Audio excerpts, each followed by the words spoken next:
Howdy, y'all. Welcome back to Deadlands Blood Drive here on Dork Tales. Yeah! You knew I was going to do it. Here, all of our interfaces are loading. That was so much worse than I ever anticipated. I loved it. Woohoo! All right. There we go. So, hi, folks. How's it going? Welcome to Dork Tales. This is Deadlands Blood Drive, and I am your Marshal, I guess sheriff, according to the badge, around these parts. My name's Kelly. I use the root and tune pronouns he and him, but I really don't care. Use whatever you want. And I am excited to be here today because we are doing another episode of Deadlands Blood Drive. Yeehaw! Yippee-ki-yay, yippee-skippy. I can do this accent because I'm actually from the South, so y'all rest are Yankee appropriators. Are you Yankees on the West Coast? That's something that was... I mean, I guess so. All right, so folks, we are playing... Take your word for it. We'll take your words for it? Okay. We'll play another episode of Deadlands Blood Drive here. What we are going to do is we're going to play this fantastic game where we are on a cattle drive in the Weird West, playing a game of Savage Worlds, Deadlands The Weird West. Now, Deadlands The Weird West is a really cool game, alternate reality, magic Old West. And it's got some pretty cool mythology, pretty cool meta plot. We're going to be touching on very little of that, but, you know, hopefully you're going to have fun with this. This is episode 6 now, so hopefully you have been having fun with this. If not, I don't know why you're here.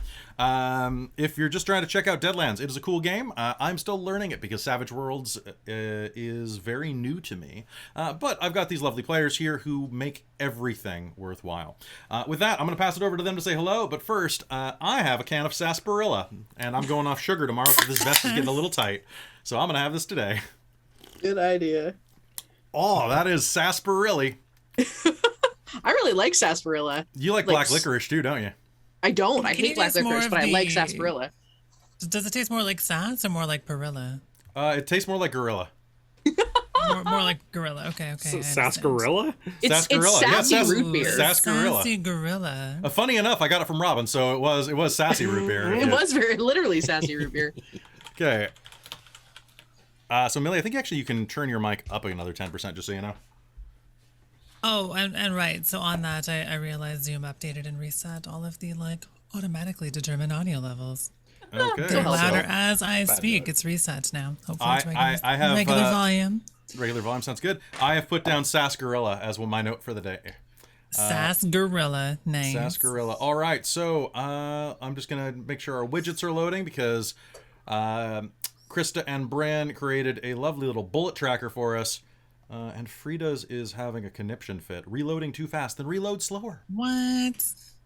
Shut down. What if I wiggle? What if I load and unload a bullet in real time? All right, just do it. Back and forth. Do it. Click, click. All right, click, cool. All right, click, so click. hold on. I got to do the sound effect. One sec. Christa, can you get the sound effect actually queued in so that we can do that full time? So that we always have sound effects. Oh, I think you may be muted. So hold on, here's some cocking effects. There we go. All right, good. It's important to know where. I'm not gonna say it. Y'all want me to? I'm not gonna. It's too easy. It's too easy. It's too easy. Krista, I think you were saying something, but that you were muted when you were saying something. I couldn't hear the sound of any cocks. So. Coming from me? What? What? Well, you Why know, do you say these things? Y'all know roosters better than I do. You grew up on a farm. I didn't grow up on a farm. Don't get penisy, kid. Don't get penisy, kid. One of the 5 actually quotable Family Guy moments. They don't get it right often, but when they do, it's not that bad. Okay. All right, so folks, we are going to go introduce our players today. If you haven't already clicked off, thanks for sticking with us. All right, let's go pass it down to Christa. We'll start with Christa today. Oh God! Hi, I'm Christa. I'm Chahista FX in the chat and on Instagram and on TikTok. But I'm normally here. To be perfectly honest, you can use she/her or they/them pronouns for me, and I am creating abort. And I'm playing Ida Driscoll, who is a root and shooting witchy lady who uses she/her pronouns. Nice. All right, let's load your gun. You got 3 bennies in the chamber. Yeah. Boom, boom, boom. Hope that worked. There we go. I did it 3 times. It sounded good. Millie, you're already loaded, so let's go down to you.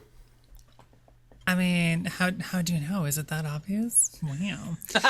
Anyways, hi, I'm Millie. I'm a cozy, comfy nonsense being who is a VTuber over at twitch.tv/bunnyhearted, where I talk about butts and bunnies and general criminal activities. You should pop by sometime. It's a hootin' and hollerin' adventure. Speaking of hootin' and hollerin', my hootin' and hollerin' pronouns, I love to say hootin' and hollerin' now, Yep. are they and them or she and her, and I'm playing Frida Heckmann, who is some Jules Vernean explorer, totally from down the street, not another world, I'm sure it's fine. Her pronouns are she and her. Nice. All right, let's pass it over to James.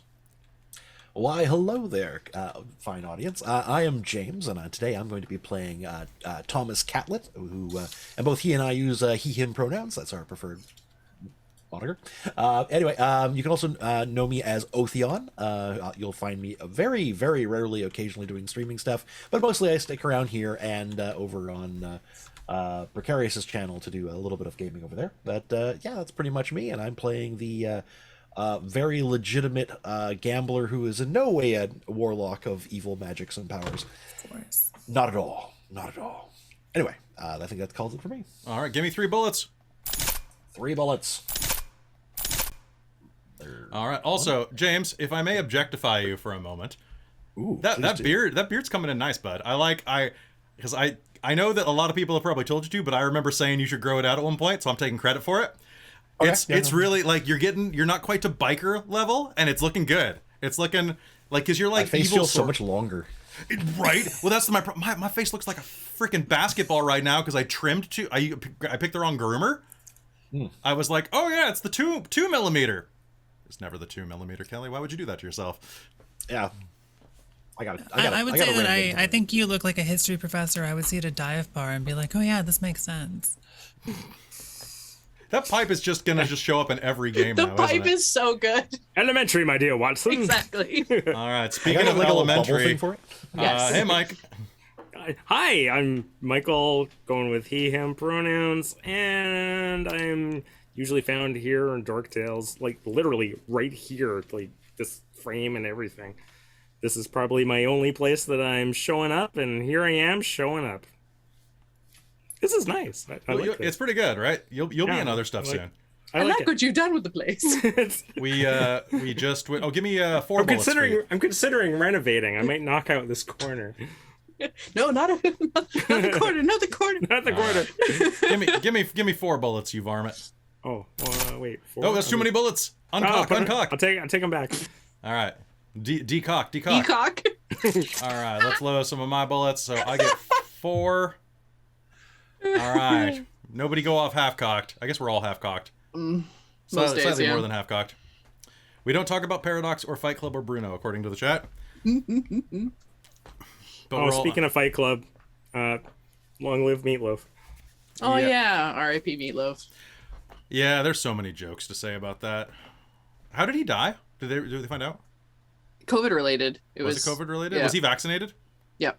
Okay, well that's unfortunate. I mean, it's unfortunate regardless of He the death. he had some underlying like heart issues. Yeah, he's a pretty big guy too. Yeah. Like Louis Armstrong died too. Not Louis Armstrong. Louis Armstrong. Anderson. Is that who I'm thinking of? The comedian who is in Coming to America. Louis Anderson. Anderson. Thank you. I was like, it's not the trumpet guy, Kelly. Why are you keep saying Anderson Armstrong? And then my head was like, well, you can have both because the Screen Actors Guild is different. Yes. It's like that meme of Michael Jordan being like, you see this kid named Michael B. Jordan? How is that legal? They just put a B in my name. It's like, oh, I love the Screen Actors Guild rules. But that's beside the point. It's why Michael J. Fox is Michael J. Fox rather than just Michael Fox, because there was already a Michael Fox. Michael J. Fox's real middle initial is A, but he was a cute boy who was going to be famous and realized that he didn't want to be on the cover of Tiger Beat listed as Michael A. Fox, according to him. What- That's very so, good. I'm confused. Then what does Homer Simpson's middle initial stand for? Jay. Yes, that's the one. What does it stand for? They actually did define it. It's just J-A-Y. I Yes, love I that. know. I love It's it. very So good. that episode was great. I love showing The Simpsons to people who didn't grow up with it. All right. Well, speaking of things that we should do, let's get I think we got a few hours of hooting and hollering ahead of us. Yeah. But before we do that, I think I forgot to level y'all up. So let me look up the rank system and how to give you rank. Because this game isn't already easy enough. I mean, we've already been out in the desert for a while. I feel like we're already pretty rank. Insert we the don't even know Final what a Fantasy shower is level up anymore. sound effect here, right here. Okay, so advances. Kelly. I didn't have any follow up to that. I'm sorry. Oh my! You didn't need any. You up? Exactly. You up, Bay? Let's see. Aw, babe. For short campaigns of 10 sessions or fewer, we recommend the characters advance after each session. Well, okay, but they did okay in advance. Slow things down for longer campaigns every other session or even every third session. I will make okay. So this is episode 6. So I'll say that you get 3 advances because we haven't given you any advances so far. So I'll give you 3, which is like every other ish. Sound good? Sure. So an advance, Sure. Okay. an advance lets your character. So what you guys were starting at? How many advances to begin with? You were at. We were we were just into seasoned. So you were at 4. So you started us up a little bit advanced. So Okay, so you'll be at 7 then for seasoned. So 5, 6, 7. Okay, so you'll be about to head into veteran. Okay, so you can spend advances to do the following: gain a new edge, increase a skill that is equal or greater to its linked attribute by 1 die type.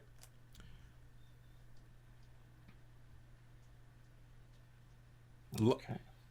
Yeah, equal You to mean or less greater. than or equal to? No, I mean equal to or greater. Increase 2 skills that are lower than their linked attribute Ooh. is one you can do, including new skills the character didn't have before at D4. Ooh. You can increase 1 attribute by a die type as well, but you can only do that once per rank. So I think most of you already done that. And you can permanently remove a minor hindrance or remove a major hindrance with GM's permission and 2 expenditures. So if anybody wants to remove a hindrance, you got to ask me first. But I think mine are all pretty lovely. I'm cool I with think they're them. pretty great. I think it's hilarious that we're doing the drought episode and it is like torrentially downpouring outside my window. Oh, good. It's like an ice drought here. Ooh, an ice drought. That sounds like It's like the desert, but Hoth. It's a bizarre adventure right now. Sorry, Kelly, did you say you can get rid of a major with 2 or a major with 3? major with. I see 2 here. Let me double check. I may have just What misheard. Yeah, it says page is 2. the chart on? 54. It's not a chart. It's all just listed in bullets. Where the heck was I looking then? You know, it's all listed in as they say, bullets. I just did a gunfire sound effect for the players who can't hear it. I feel like I should maybe get rid of my phobia I got last game. Phobia of the dead. Yeah. You can play around with it for an episode. Yeah. You know what? Get rid of it if you want to. It's not going to come up this episode. I'm a little spoiler. There are no zombies in this episode. Well, but here's the thing: it's the presence of death. So any death we come across is going to cause me problems. All right, yeah, go ahead and spend it then. Yeah, I mean that's fine. And then I'll put my other one. And you said if it's less than, it's 2 skill So dice two, up. 2 for skill 1. less than, or 1 skill equal to or greater. Can you do 1 skill up to? Let me check. Okay. I have that exact question for language. You know what? Because these are supposed to be given out every session and you're getting them as a clump, I'll say yeah. Okay. Yeah, so long as it doesn't take you up to equal. Oh, wait, no. 2 equal is okay. Equal and up. Okay, so I want to put mine into occult, which I'm at nothing. Yeah. So I want to put 1 that would bring me to a D6, and then 1 that would bring me to a D8, which is my smarts level. So both times it would be less than my smarts. So here's the way this is listed, and this is where I'm curious about. Increase 2 skills that are lower than their linked attributes by 1 die type each, including new skills the character didn't have before at D4. So does that mean you start at D6 or D4? You start at D4? So do you have to buy the D4? Oh, core skill. So I think you have to buy the D4. Yeah, you have to. Yeah, I thought you have to, rolled a d4 no matter what. You do. But it's saying here that athletics, common knowledge, notice, persuasion, and stealth are all core skills and start at D4 for free, is what I'm reading on character Oh, so creation. it's not everything. It's only certain skills you get a d4. But you roll the D4 no matter what when you're doing. So that's kind of weird. That. So roll. Oh, I'm gonna double check this real quick. Sorry, folks, for the accounting. Hey, you know what? We're learning. Everyone's learning with us. Jump in. I'll put a jump in on the YouTube at least. Opposed rolls, ages, the wild die, critical failures, trait rolls. Very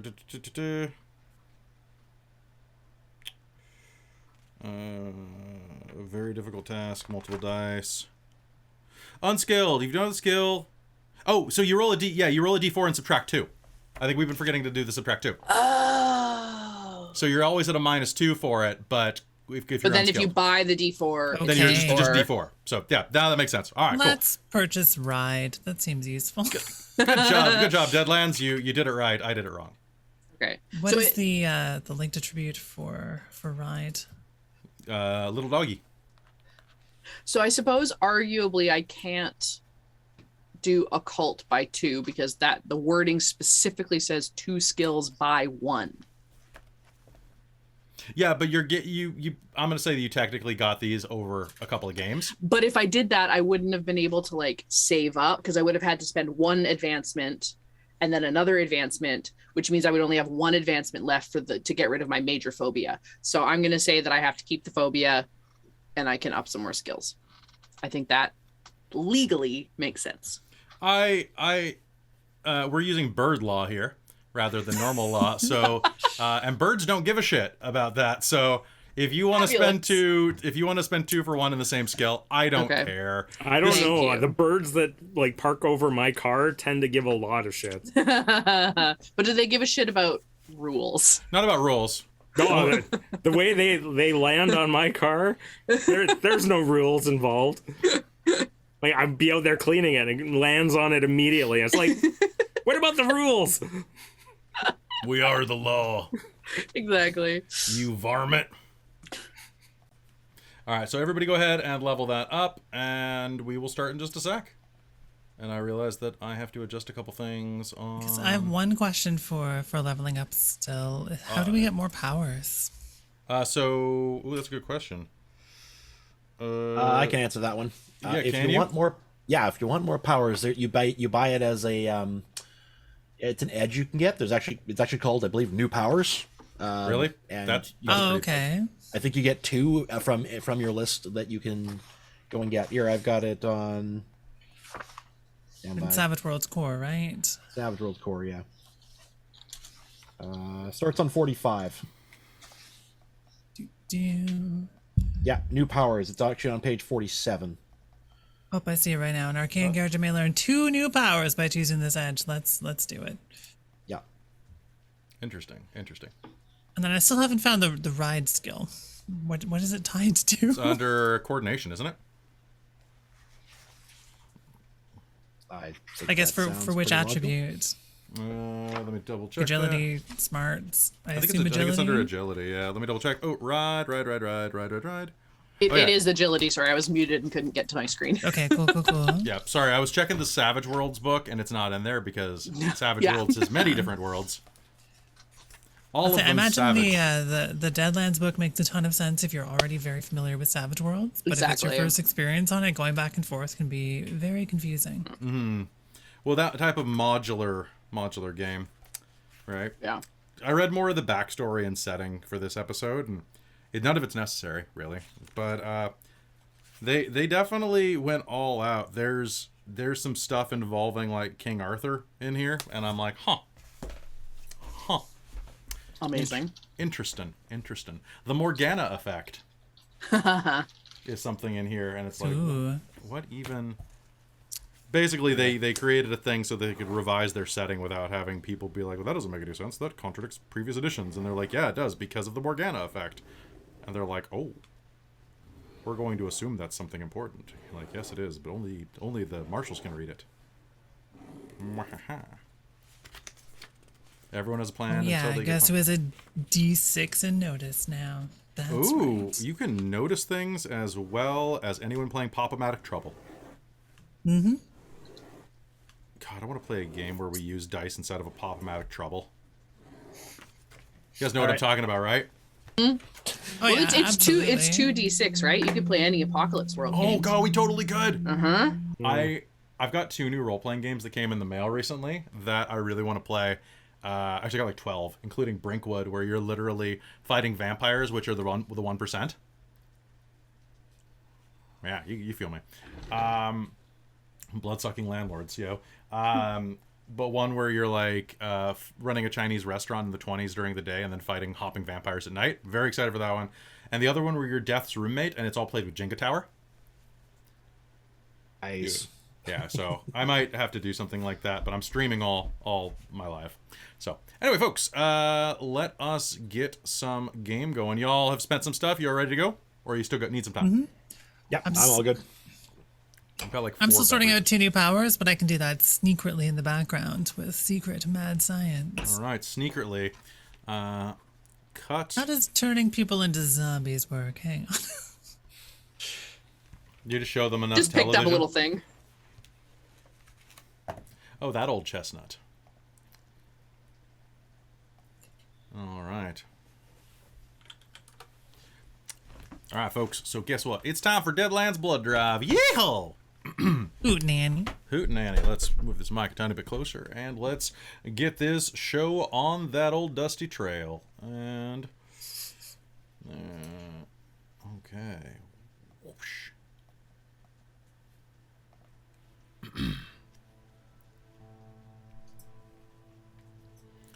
Last time on Deadlands Blood Drive, y'all encountered some agents of the Bayou Vermilion after a shootout on the edge of your drive, your flock, your herd. You were not only victorious, you damn near massacred their entire group, taking one man hostage at the end, who was on death's door. So much so, in fact, that using your paltry medical skills, you were not really able to keep him alive at all. Millie, I need to know right off the bat, are you buying Turn into Zombie? Is if you buy it, I will lean the hell I into it. haven't read the zombie power yet. I'm trying to add bolts to my sheet, but the answer is almost certainly going to be yes if it looks Cool. like a totally ridiculous thing to do. If you bought it, the guy totally died, and you could have fun. Zombie, rank veteran, power points 3, trapping, scrubbing, blah, blah, blah. Zombie grants animation and basic intelligence to the remains of a once living being. The summoned horror is obedient but literal minded in its duties. It isn't telepathic and must be controlled by voice. Sure, I think that Okay. she's been inspired by being attacked by zombies for the first time and being like, I mean, a nervous system's just electricity, right? All right, so the man died in the middle of the night, giving you Deeply inconvenient. no one to question for the acts of the Bayou Vermilion as Tosare, that wicked runaway Comanche, managed to escape in the form of a raven. God, was he a Comanche? Or was he I think he was a Comanche, right? He was, yes. Cool. I was just checking my notes. Sorry, there's like 5 or 6 different tribes that you deal with in this module. I'm like, oh shit, was he Comanche or was he Navajo? Ah! No. Okay. With that, y'all have the unsettling end ahead of you where you saw, well, your boy Alonzo was critically injured with a back injury that damn near killed him. He hangs on to the cusp of death and, well, trying to administer the good mercy to both he and that pissant that tried to raid you. Well, let's just say the rest of the drive, the other hands of the lazy S, are a little happy to see that the right one died. And that Alonzo, for all he's worth and all of the pain that he will live with for his days, is still drawing some breath. Now the rest of you have a busy couple days ahead of you. You're continuing to head north, working your way up, toward cattle country where you can sell, hopefully making it into Kansas, near the stockyard lines. Now, as you're doing so, Frida, how many days... So, as you're working there, they're getting ready to just dump the body of that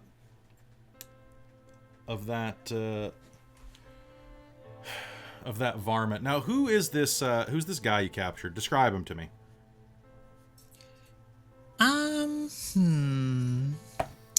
I feel he is surprisingly young for like some random guy out trying to kill us with a horde of the undead.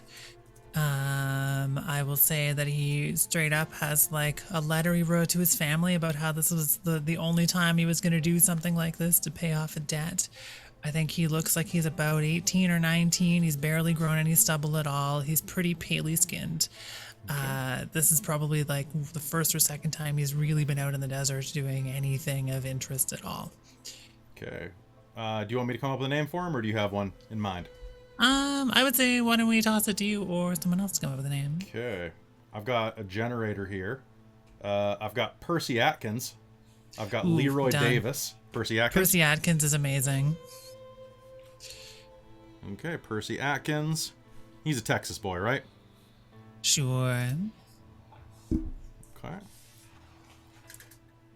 All right. So, after a couple of days suffering and lying on the cusp of death, good old Percy Atkins breathed his last. And as they dumped his body out the back of the chuck wagon, where it was riding along with Alonzo, hopefully to... Well, as Bill Sutter said, even if he's a bastard, we gotta do the right thing. Get him somewhere where if he's gonna die not by our hand. But in the end, he died anyway. And as they're prepared to dump him out the back there, what do you do, Frida? Well, I think that she's been spending the last couple of days making frantic notes and possibly, like, you know, absconded a sample from the previous zombies. And she's I'm pretty sure there's plenty all over Ida. So if you're I was about to say she will pay particularly close attention to the slime all over Ida, and then is probably going to approach you first. So I have an idea. It's always concerning. In this case, yes. I think I can make the Percy leave again, sort of.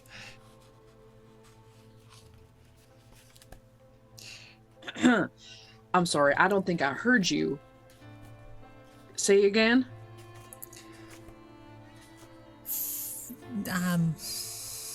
He could live again, sort of. Bury himself, maybe. Live think- like proper or live like those things? I'm not quite certain at this point.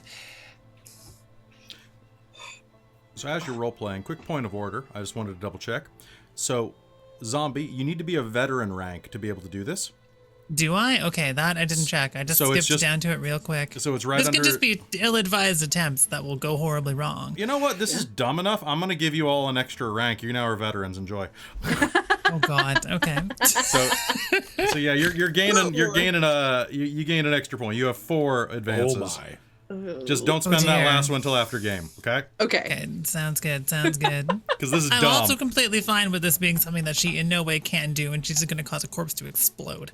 So I would say that this is entirely just up to you. You know, it's gonna be up to the dice roll because the first one you're gonna do at a -2 because you're Perfect. testing. That very much checks out. That very much checks out.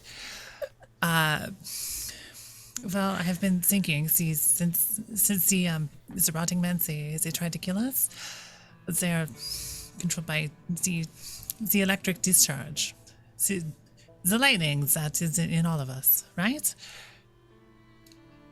Okay. Yeah, I think I I've have heard these something like that. these coils here, and I think, you know, if I put them on the body, maybe his portable body.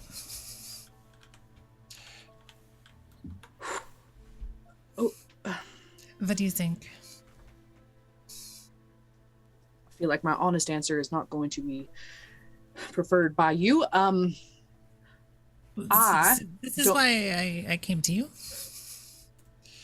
Well, Frida, that's awfully kind of you to think of coming to me first, and I would be worried about how the rest of our team may react. Perhaps you should speak to Mr. Sutter and get his approval first, unless you want to be real shifty about it. I don't think I am terribly capable of being this shifty. I might be able to.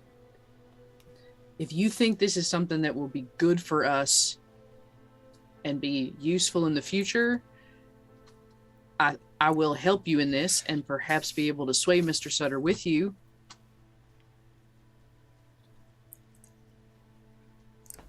I will say at this moment, I have no idea.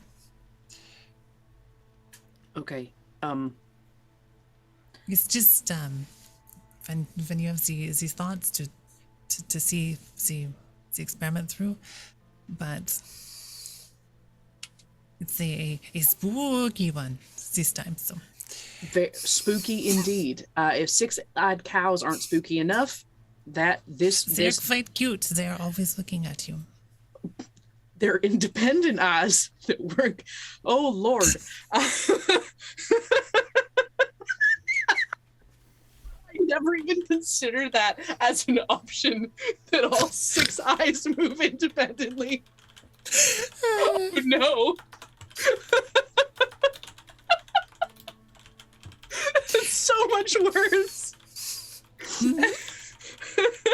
Also, hi Rain, welcome to the nonsense. Yeah, right. So, are you all gonna go and talk to Bill Sutter about this?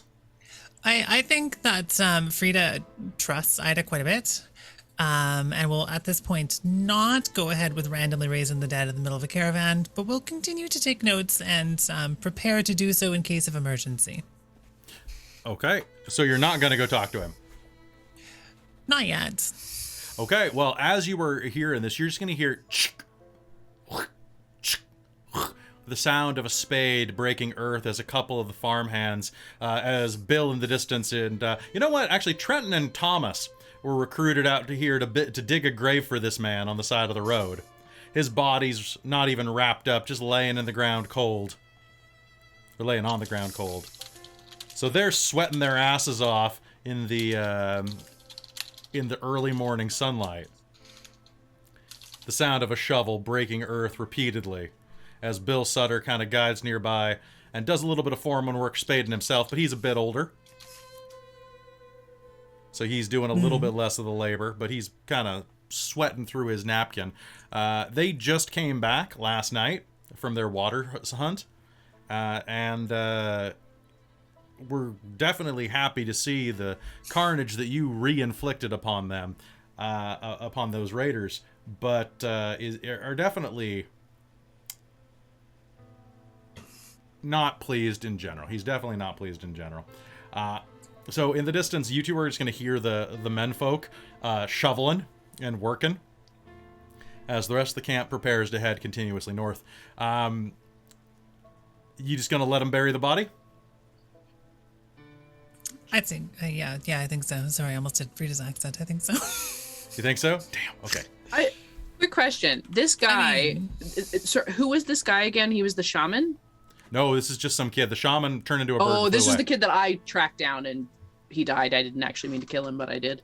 Yeah, because he was just, he was pretty banged up. Okay. He didn't seem to be anyone that was, like, important. I guess no. Well, He his wasn't, letter didn't but- seem to imply it, but Yeah. who knows what he knows about their plans? Well, I was trying to figure out if I could, like, argue the fact that he was, like, important enough for us to maybe keep him as, like, possibly to return for maybe some good favor with this crew. but I was just trying to decide if that was if Christa could come up with a good enough argument. I mean, you could probably like I would say that you could probably get some information out of him if you raised him, but also having a meat shield to throw is pretty funny. Well, honestly, I'm more meaning like in character. How can I convince these guys to let us bring a body with us? Because we're not going to be able to, like, if Frida's not wanting to experiment right now, there might be like a maybe we can bring it with us. She very much is. She just doesn't want to get in trouble.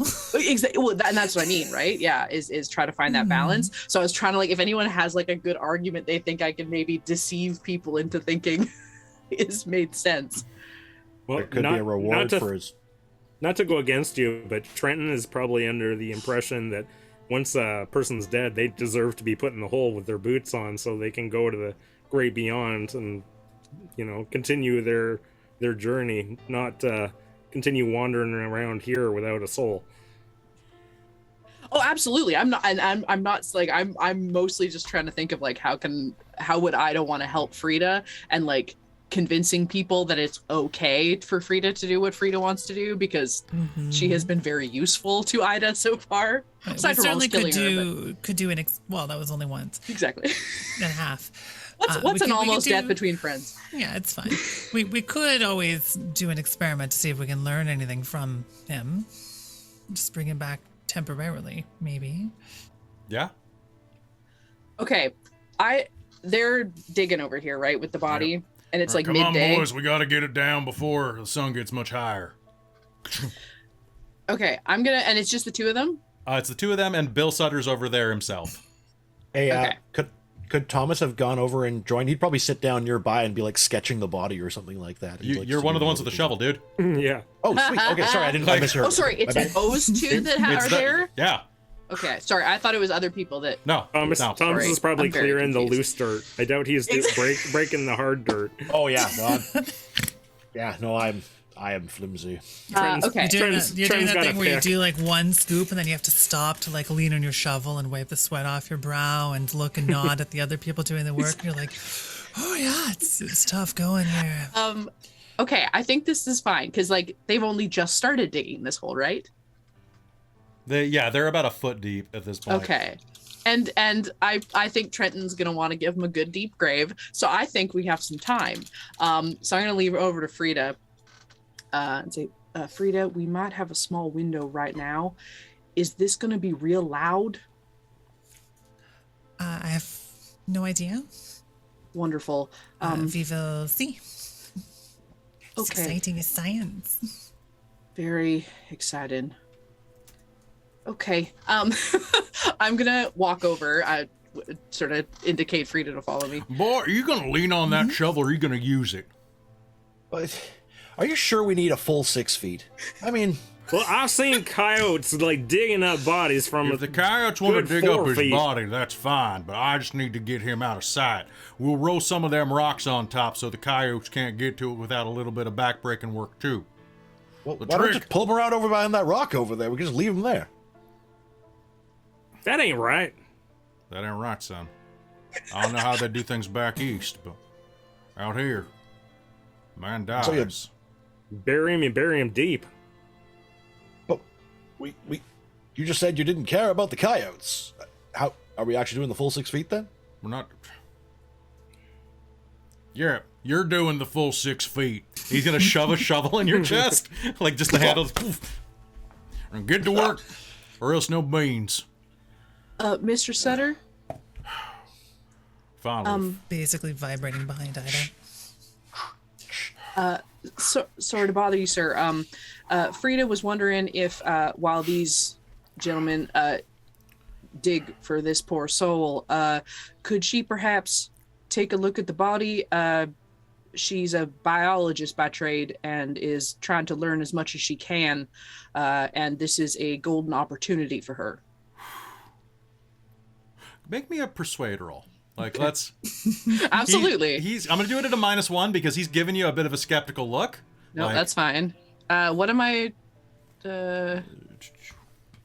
Shooting, rating, fighting, notice, streetwise survival tracking. All I have is intimidation. Can I cast Beguile? Yeah, you absolutely can. Cool. And that's spirit that I roll. There we go. Yeah, so you can do that or a persuasion, which is a spirit roll. Can I roll just straight spirit? Yeah, you can just roll straight spirit. Okay. You In that roll case, your spirit and a d4. and a d6. Oh, did you buy persuasion? Sorry, I'm confused. So you can either make a persuasion roll or you can just beguile him. If you want to spend the power points. Yes, I'll spend the power points. All right, yeah, do it. Sorry, I thought you were saying there wasn't a persuasion. It was just roll spirit. No, spirit is under okay. persuasion, is what I was Got saying. it. Okay. Oh, well, that explodes. Hang on. 6. Oh, okay. 7. Okay, so how does basic beguile work on him? Beguile is... Oh my god, of course I don't have it open yet. That's okay, I've got it open now. So, Thank you. beguile... I thought I had it open. I'm under B. Blast. I think it's in the core. Is it in the... Which core? It's not I think it's in it's not in Savage Worlds. Oh, here we go. Beguile is an opposed roll... Spellcasting the target spirit. So you need to oppose me with your spirit. Pull him up. What book is it in? Because it's not listed under. It's a witch ability. So it's in it's in the sub. So it's book. versus my spirit. Yes. Okay. Nope, I got a 2. Wonderful. So if successful, the target's attitude improves 1 level, or 2 with a raise. The target is mind controlled. He or she has free will, but is genuinely enamored with the witch and wants to do whatever he or she can to please them. Exactly what that means depends on the character. Well, you think this would be useful for her? It'd be useful I think for her. we might learn where they came from. Maybe if they have future plans. Well, I don't know There how are so many biology's secrets that one can learn from the flesh. Well, The wholesome face. Ida's standing behind Frida at this point, just nodding agreeingly. if you think there's something you can pull out of it, you go do it. Just do it away from the rest. I don't want any of the rest of the hands getting sick over it. Well, Thomas did point out a very convenient large boulder. We will take it over there. I'll buckle down and lift him kind of up under his arms and start dragging him. All right. Trenton's eyeballing the entire thing. Damn it, that got sweet talked again. I don't know why the hell Bell listens to anything they got to say. Next time we're in town, he needs to go get like an evening of like back rub or a bath or something. That man needs to relax. But, are you saying this near Bell? No, I'm saying this mostly to Thomas. But I mean, he might be earshot. I mean, roll for it and see if he's here over here. Roll his notice. Thomas is probably like leaning on his shovel now. He's already given. I would have a solid 2 inches. Okay. Trenton's picked up a big rock and he just drops it on the ground. It's like, ugh. All right, so Bill's just gonna look the other way and just spit some chaw out his mouth. Like, you all right? So you two are just gonna be hanging out by the shovel? Are you guys gonna follow us behind a rock with a body? No, we're watching you guys wander off while we're leaning on our tools going, okay, I guess it's break time. Big old science gloves time. Let's pull out the kids. All right, so you pull that out. Now, I would like to point out that you can do Mind Writer as a +1 bonus here if you want. So if you made a device that straps onto his eye, like picture like a cyborg zombie with a lens, you can look through his eyes or senses. Oh my god, amazing. That does sound pretty cool. I think for the moment I was looking at the options like, permanent and stuff like that. I feel like she's trying not to get into too much trouble for raising the dead, as one does. So I think she might just not add any modifiers or anything too exciting and just literally see if we can gather any information from it. She has no idea how this is going to go. So Okay. So if this goes horribly, horribly awry and she gets consumed by her own creations, it just feels inevitable. So Ida has pulled her rifle out as well and is just standing kind of guard. Okay, so it takes an hour to do this. The sun is coming up, so y'all will have to be moving along shortly. But let's do this how powers work. So looking back here, what we're gonna do is Boop, boop, boop, boop, boop. Activation. All right, so you must be able to see your target and cannot be bound. You costs 1 power point to maintain a power for its base duration. Okay. Actually, that's right. What is the base cost for a zombie? The base cost is 3 power points. Okay, cool. My Okay, 4 power points. Delicious. Power modifiers. They allow you to customize your abilities. Anything special effect that happens is selected each time it's activated. Blah, blah, blah. You declare what you're using before rolling their arcane skill. Power modifiers last for the duration. So using a modifier, what does that cost you? Is it just an extra PowerPoint? Yeah, additional PowerPoint. It is, Okay. yeah. Yeah. Okay. And all right, so how many PowerPoints do you have? Oh gosh, I forgot. It's not a small amount. I think I have 15. Let's just see how you get that. PowerPoints is... You can take PowerPoints as I an have 15 edge as well. written. Yeah, I have 15 written down, but I don't have the formula for it. You are That weird, sounds about weird right. I've got science, 10, that's 15. so. Yeah. Yeah, weird science just gives you them. It's same as Huxford. Yeah, okay, that sounds about right because I sure have some of that weird science. All right, so go ahead and let's do this. So you're going to make your weird science roll. Weird. Bum, bum, bum, bum. Weird. Bum, bum, bum, bum. Oh, Bum, bum, rolled a bum, 6 bum, on the bum, ba-da-da-dum. d6. So Don't I forget that think you it is get 11. you get your wildcard dice too.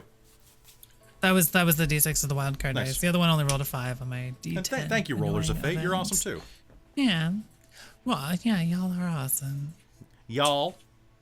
So I got an 11, hootenanny. Holy shit. Okay. Or if I was a So- confused cowboy in an anime, it could be hootenanny.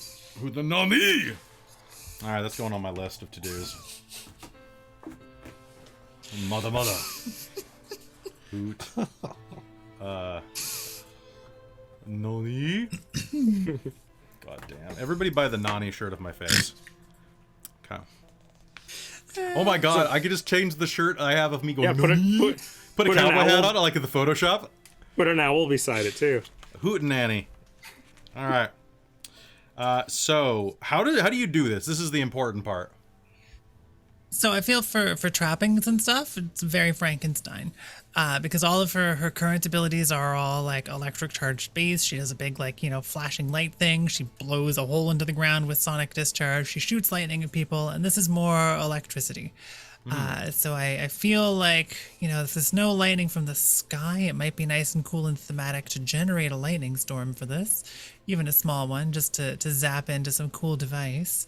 But otherwise, she's straight up putting like the bolt collar on this body and like flying it out on the ground and plugging a bunch of various cables and stuff into it and putting a lightning rod in the dirt. Do you have like a crank that just generates like Oh, yeah. At least that's got to be like I feel it's like starting a car. So you got to crank up the charge for the device. But I do feel it would be nice if there was like a big dramatic kaboom moment where something happens and that's the actual spark of life. Ooh. Okay, so does the spark of life come from like your thing just going, or does it come down from the sky? I feel like if it comes down from the sky, that would be way cooler because then we get to Frankenstein lightning. That sounds great. I think that this is going to involve a lightning rod kind of being held up, and what you're going to be exactly. doing is the crank that you're doing to call down the lightning is creating an ionic current that is going to draw down ambient lightning from the sky. Yeah, it totally makes sense. So you'll hear. It's pulling ambient charge from the sky moisture. Totally a real thing. Science.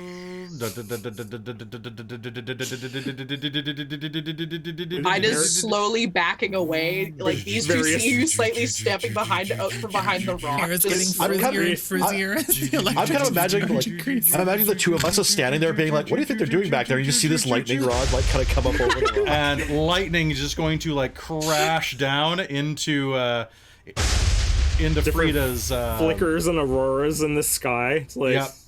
And there is What? absolutely no rain to be seen at all. It's just a thunderbolt that goes right in, and the zombie is going to just go. You're going to see like through his skin for a moment, just the bones beneath. Oh my god, yes. Zap, zap, zap, zap, zap, zap, zap, zap.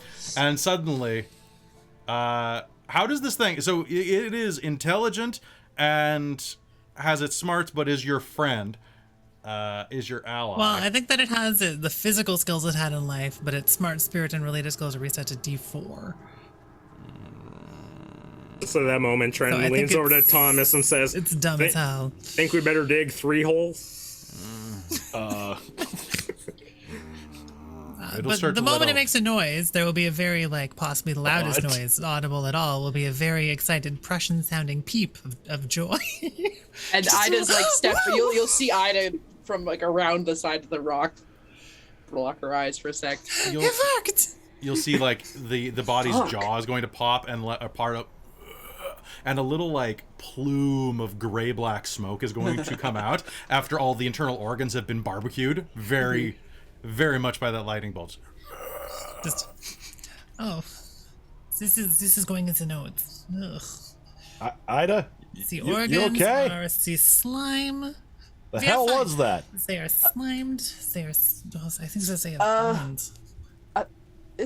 We're fine. We're fine, right, Frida? Perhaps. Oh, Perhaps. she's got her rifle pointed at this thing on the ground. Should we go over there? I think we better keep digging. Get back to digging. Time to poke the zombie with the lightning rod and see if it moves. How are you feeling? Say boop boop boop. Nah, fuck that. I'm going over there. And Thomas is gonna just toss his shovel by and go trotting over to Ida. Where's my hat? Now, mind you, how did he die? Skipping in, remind me, it's been a skipping in a month. circle. How was he? Didn't I shoot him in the back? He was riding away, and I shot him. Yeah, you shot him in the back and he fell and broke it. So it's Yeah. his head's like, where's my hat? I have no idea. I'm sorry. Thomas is gonna come running over. Ah! What in the nine hells, Frida? What in the nine hell? What is that? Thomas! Trenton drops his pickaxe and reaches for his gun. This is Percy. Say hello, Percy. Hello, Percy. See? You raised the dead? Well, he's still alive. Frida, they're gonna hang us. Jesus! They will Can't be doing- only hang us if they find out. Shh. I just want to know where this one came from. So, where is your the company? Just casually raising the dead? Vermilion? Oh, this is not casual. This is very experimental. Bayou Vermilion. They done. Where is the camp? Ain't no camp. We rode up with Tosare to scare y'all off or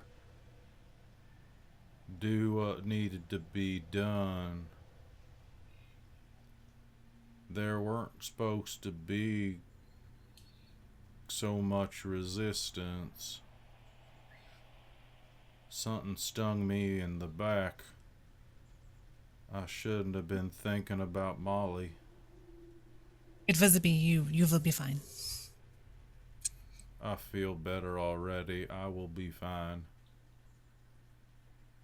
No camp. So, We rode are up. there more of them? Of you? Ida, the words. The boys. The gun boys. More of the gun boys. Not close by. We were riding up from the Bayou Vermilion line, but there is Tosare. Was he shot? Is he still alive?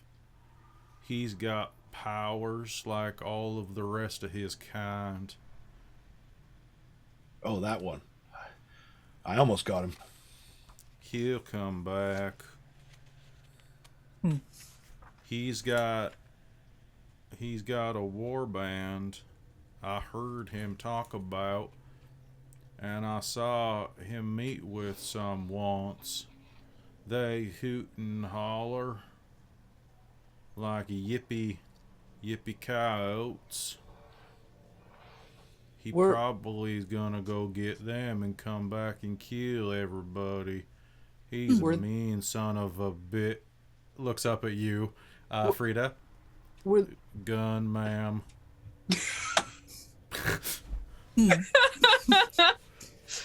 Were- Thank were you they very al- much for speaking to us. were they It's were greatly they appreciated alive? and very interesting.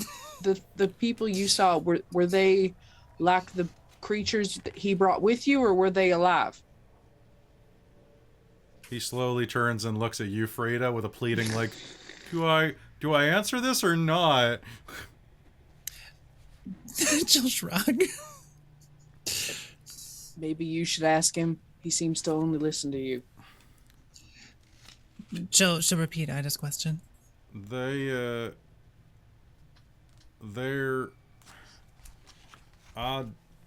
I didn't see much of them. I think they're alive.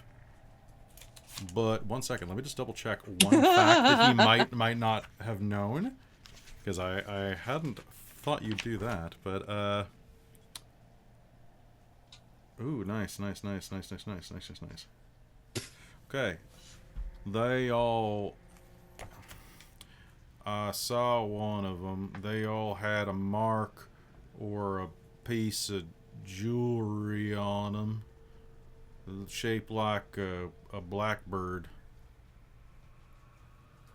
Does that mean anything to those with a cult? I'll let you make an occult roll to see if you know. Go ahead and make me an occult roll at a -2. -2. Okay. You just need one. Oh. I've got an 11. Nice. No, I got nothing. Okay, so for those of you who did succeed, this is probably a mark of. I'm just checking to make sure. That's weird that he doesn't have it, but his warband does. So they are part of something called the Raven Cult, which is kind of a binding force from a bunch of warriors who are frustrated with the old ways and the elders' instability to stand up to the demands of settlers. They're basically like kind of almost like a Old West version of a biker gang. Okay. So they're idiots who are easy to influence if you've got some sway. They want to get in a fight and do what they think is right and what they think that their people should be doing. But all their elders are telling them that they're fucking idiots. And that, like, I mean, reminder real quick, this is a world where you all would know the following things. Number one, if you are down in the south, near like the Pueblo region and all of that, the not Arizona territory, where the hell is it? It's so down in Arizona. I guess is the Arizona area. Hold on, I'm just gonna check the name. But basically, they're like the Sioux Nation has its own entire domain where technology doesn't work except for in Deadwood. And down in the south, they've got something slightly different. Mostly just that technology works because the is it the Comanche, the Coyote? One sec, I'm just gonna pull this up. It is the Dragon's Breath, Los Angeles, Great Maze, Perdition, Mesa Towns, Great Northwest, Great Plains. Anyway, so the tribes down to the south. The Coyote Confederation. That's what it is. Their technology definitely works there because they like deliberately use it, and their braves like ride bareback on horses, dual wielding rifles and shit like that. Like they are very much into technology. So either way, you don't want to mess with a lot of these tribes. But if your elders are saying that it's probably better just to not be, like these guys, you should probably listen to them. They might know a thing or two. But, so what I know is that they came and went. I saw them when I was drunk, stumbled out to see them at a fire outside of my encampment. at the end of this hooting and hollering dance thing where they were doing one of their pagan native dances. Tosara turned them all into bats, and they flew off to the corners. If they come, they gonna come hard and at night. Well, this is very interesting. Thank you very much for your assistance. Gonna peer over the boulder. Is there anyone else over by the gravesite, or is it really just us and this? So yeah, there is someone headed over right now, and that is Abigail. Oh dear. Bill's niece is kind of headed your way, like her red hair, kind of a candle in this. And now it is about 7:30 in the morning right now. She's kind of storming over, like, "Hey, excuse me, y'all, were you responsible for that big noise?" Yes, we Frida's technology was helping us dig this hole. We were just doing a test over here first, though. Maybe time to detach the neck brace and hope that he ceases moving. I am happy to be back, ma'am. Do you have my hat? I would like to be of service to you, and I would like to tip my hat at you. With his head the fully brace on, sideways. He's still just going. Yeah, sorry, I'm not going to do the head fully sideways. Actually, you know what? Yeah, Hold my neck. Hold on. Yeah. Oh, did you hear that? Oh yeah. Great. Oop. Yeah. Just so I'm clear out of character, though, this is after removing the neck brace. He's just still going. Let me double check. I think it's permanent. I don't think it shuts off when you take the.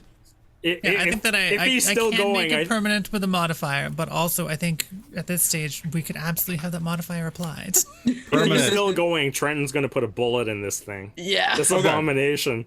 So okay, never mind. I misread. So he is a zombie for an hour unless you decide to make it permanent. So you decided to well, make. then there's only been like 5 minutes. We can still wander around, and Frida will be very alarmed. And then I know that it does wear off. Viva, I have to find you a hat, but for now, I suppose you don't need this collar thing. Ida raises her rifle again. Should I go talk to Abigail or something? Hey y'all, I'm gonna be right there. Hold on. Abby. Hi. Yes. Oh, hello, Mr. Catlett.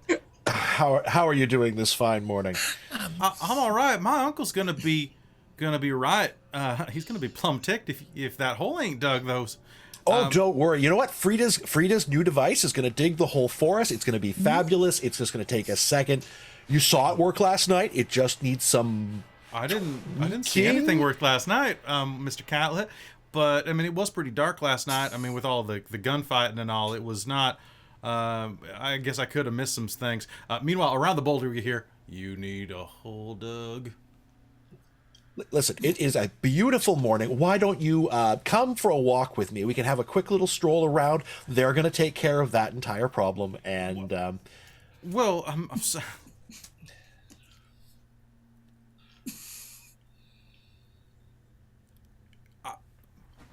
Would you like to see a card trick? Well, sir,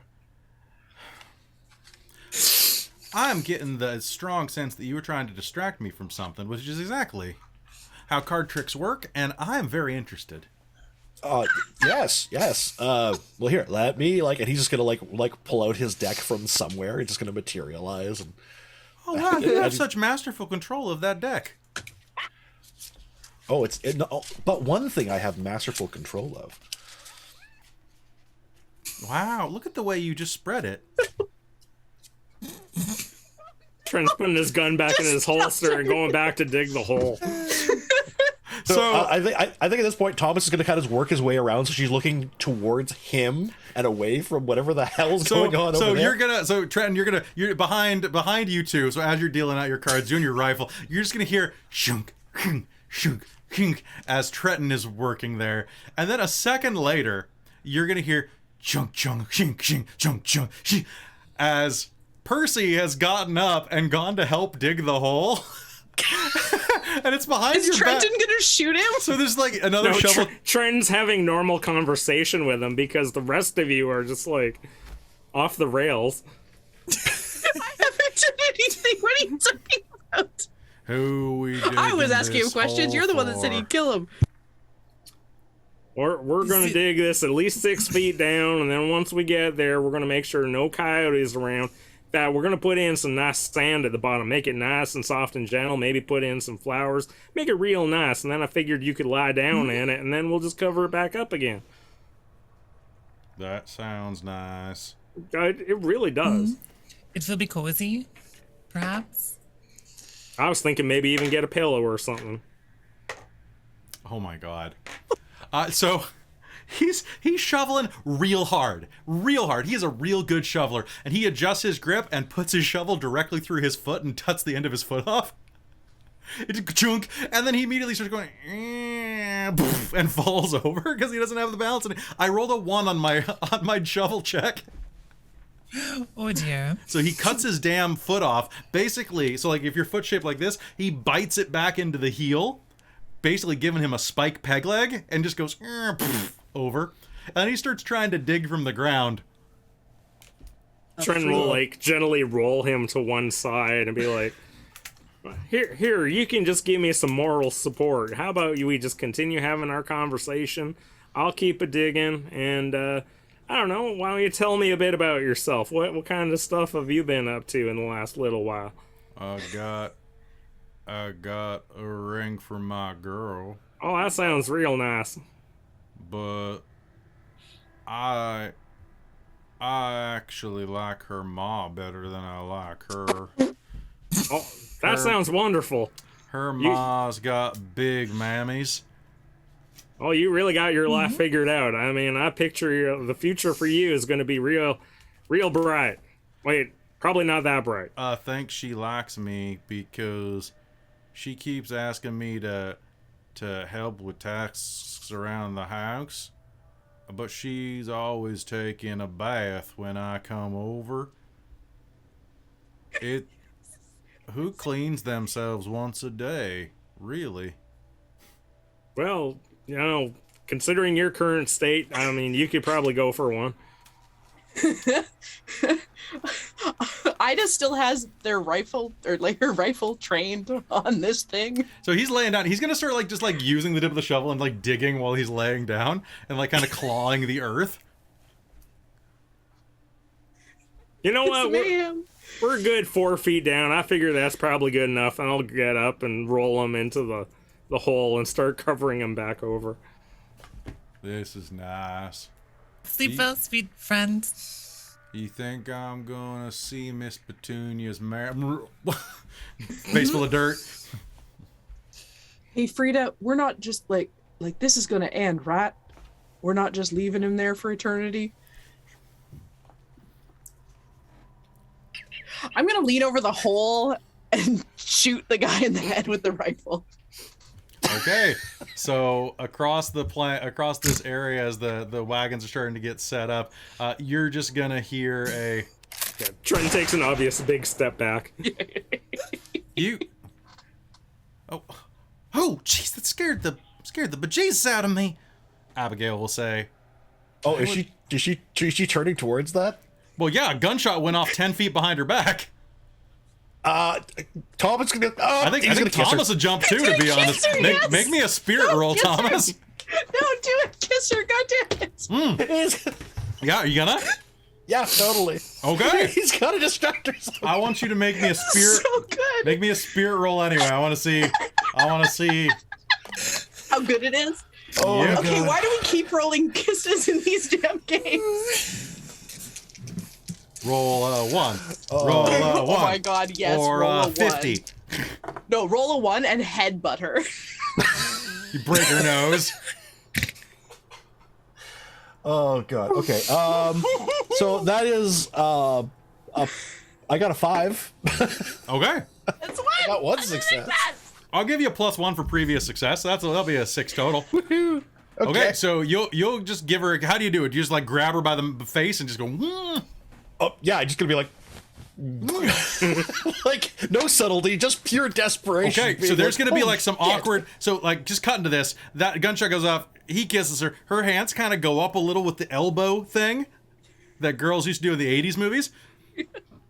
Her right foot, her boot's gonna kind of like kick up a tiny bit. She's gonna do like the little leg kick just a tiny bit, like kind of twitchy, like you're like an itch is being scratched on a dog, and it's gonna go up a little bit, and it's gonna slam down, and she's gonna pull off, look at you with wide eyes, and she's gonna just wallop you across the face.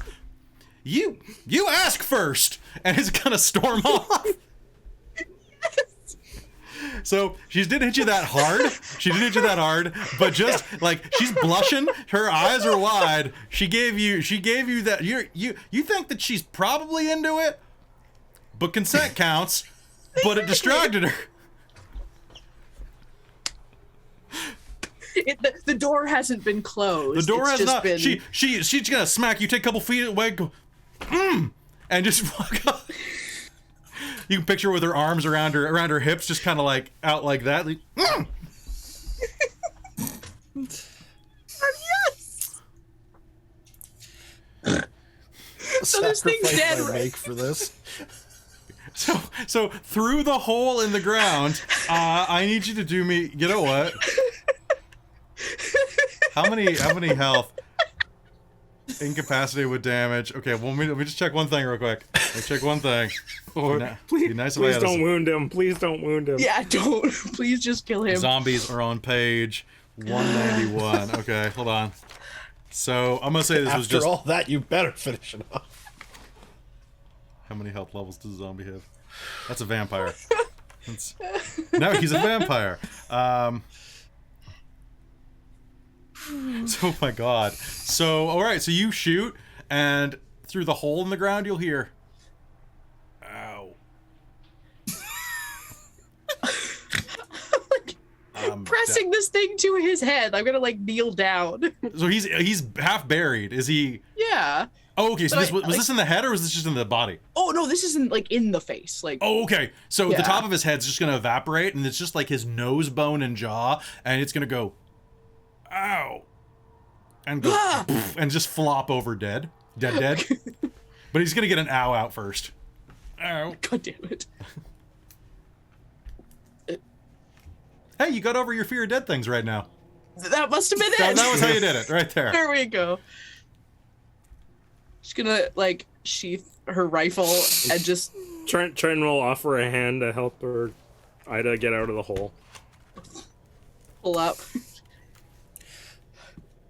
Remind me to never Val? let Frida talk me into anything again, and we'll walk off. Oh, don't worry, I'll remind you. Are we Walk- done with the damn infernalism? Is it dead? Walking past Catlett hell? and pushing him out of my way. It is, felt Percy is dead again, yes. You will probably not return? We will see. Frida, you can't be doing shit like that. Like, that's gonna get you in a right. We did get some Horror information. Yeah, but you're also gonna get hanged. You can't be doing stuff like that. Fight gotta do better than that. to Ida first.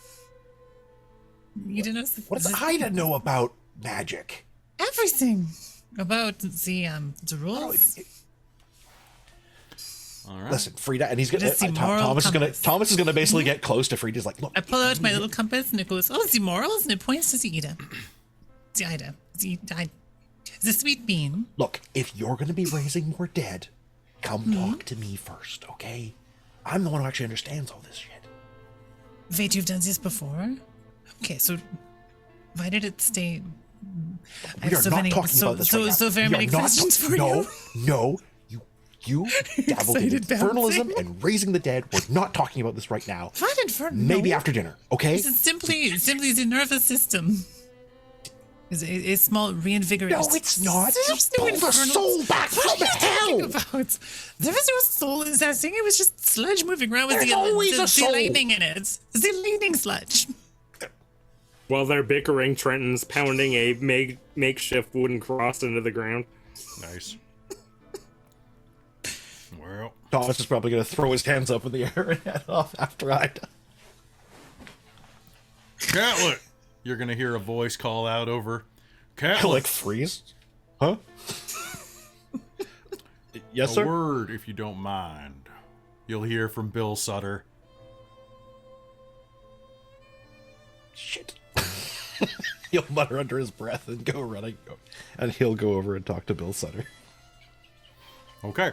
The conversation that you have inside of Bill Sutter's personal bubble is not one that should be shared with those around you. But the gist of it is that he don't mind what you do, but if you don't ask permission of his kinfolk in the future, he might accidentally blow your balls off. I understand, sir. Of course, it'd be an accident. Of My gun course. just gets a little frisky. And you look down, the gun's drawn at your crotch already. You didn't hear it draw. As long as we're as long as we know each other. Gives you a couple of pats on the shoulder and walks off.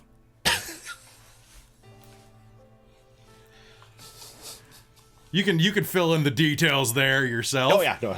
But I mean, all right, with that, y'all are gonna go do you're gonna get to work because they need to head out. So the next 2 weeks pass by in relative peace. I'd like everybody to draw me a playing card and tell me what you get. Oh, I don't. Oh god. So I have a playing card in Roll20 right now. I can it's just not. draw. Okay, Hang on, I think I need to reload roll 20 one moment. Okay.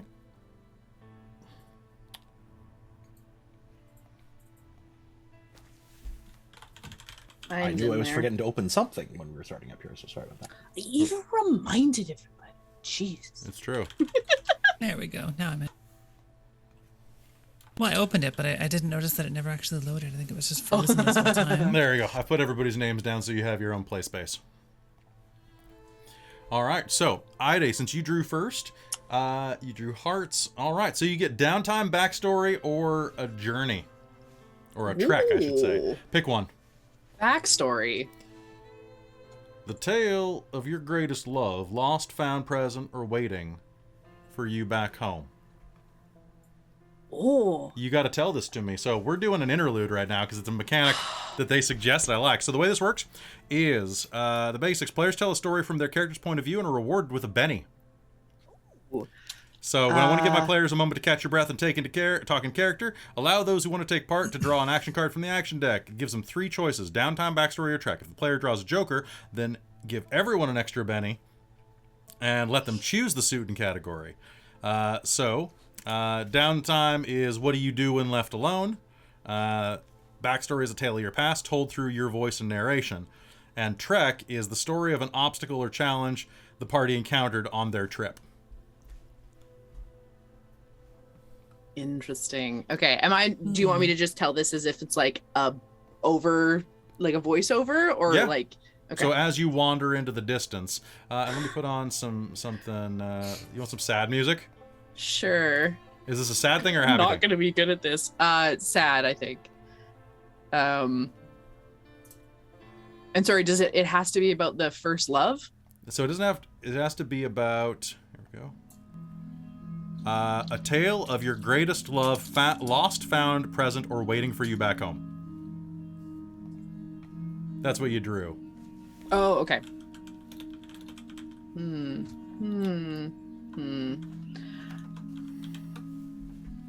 Oh my gosh, I have no idea. Do you want to change it since? No, it's fine. I can probably come up with it. I don't think I could do it in character as I kind of come up with it as I go. That's fine. You can tell it as you narrate. You can just narrate for them.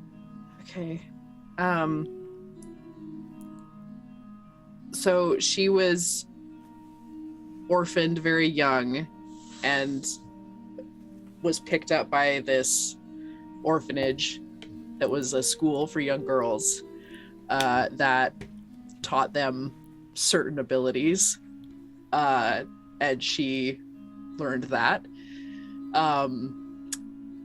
And she had she was sent out on missions they were mercenaries basically, mercenary witches, and wore the slick black mask and the all black clothes and went in and went out without being noticed.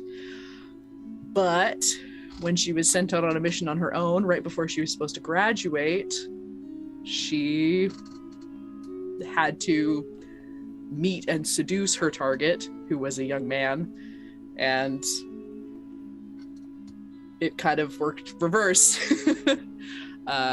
And she tried to run away with him, and they caught up. The school caught up with them, managed to kill him. She managed to get away, and she's been running ever since. Nice. Yeah, that works for me. All right, so let's say Michael, you drew clubs. So downtime, backstory, or trek? Backstory is a good one for you on this one. But yeah, backstory is probably great. A tale of misfortune or something from your hero's past, perhaps revealing something of your hindrances or a dark secret. Well, honestly, if I gotta talk about anything, it's gotta be about that night. It was probably middle of autumn. I remember there was like a lot of hooting and hollering in the middle of the night. I jumped out of bed. I wasn't much more than 18, 17 at the time. Had all my sisters and my brothers, and they were all like in their rooms, sound asleep. Heard a bunch crashing downstairs, and of course went down, and there they all were. All sorts of people wearing cloth bags over their heads with the eye holes cut out, dragging my father out into the yard. A bunch of them were hitting him, kicking him. They were all holding guns. My mom was screaming, and I ran to her. Of course, we already knew what that crowd was there for. We could see that they were throwing the rope up over the tree. They were planning on hanging my father. I didn't even know what he did, but they were certain that he was stealing all the cattle from our farm. They swore that he hid all their brands. Our brands looked like somebody else's. All he did was alter them. But I know when I was a youngin', I was the one that branded half of our cattle. We didn't change anything. It's pretty much the moment when all my brothers and sisters were coming down the stairs. That gang started breaking everything in our house, busting out all the windows, and that was probably the moment I heard my mom screaming as they were hoisting my father up that tree. They set fire to the house, and there was what was left of my family. Watching them taking all of our cattle, my dad swinging, and that was pretty much the beginning of the end for my past. After that, we went our separate ways. The family all got farmed out in various places. I ended up working on a neighbor's farm for probably 4 or 5 years before I was old enough to earn my own path. And that's when I started getting into bounty hunting. I mean, what else was there? I hadn't heard from any of my siblings or even my mom. So I had to make my own way. And, well, more than 20 years, and here I am. Nice. Good job. So you and Christa both get a Benny. Yay. So add that to your totals. Good job. James, you drew clubs as well. So downtime, backstory, or trek? Ooh. I'd probably go with backstory as well. All right, so I need a tale of misfortune from your past. Tale of misfortune.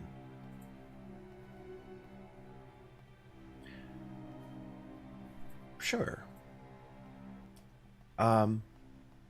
Now, not many know this, especially not outside of Catlett's family, but his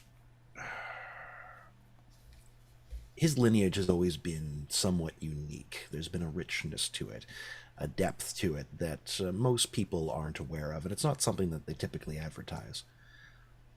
The chosen children don't show up much. They are kind of watched and studied and doted upon. in general, but when they actually show some talent, well, that's when things kind of start changing. And for Catlett, he still remembers sitting up in his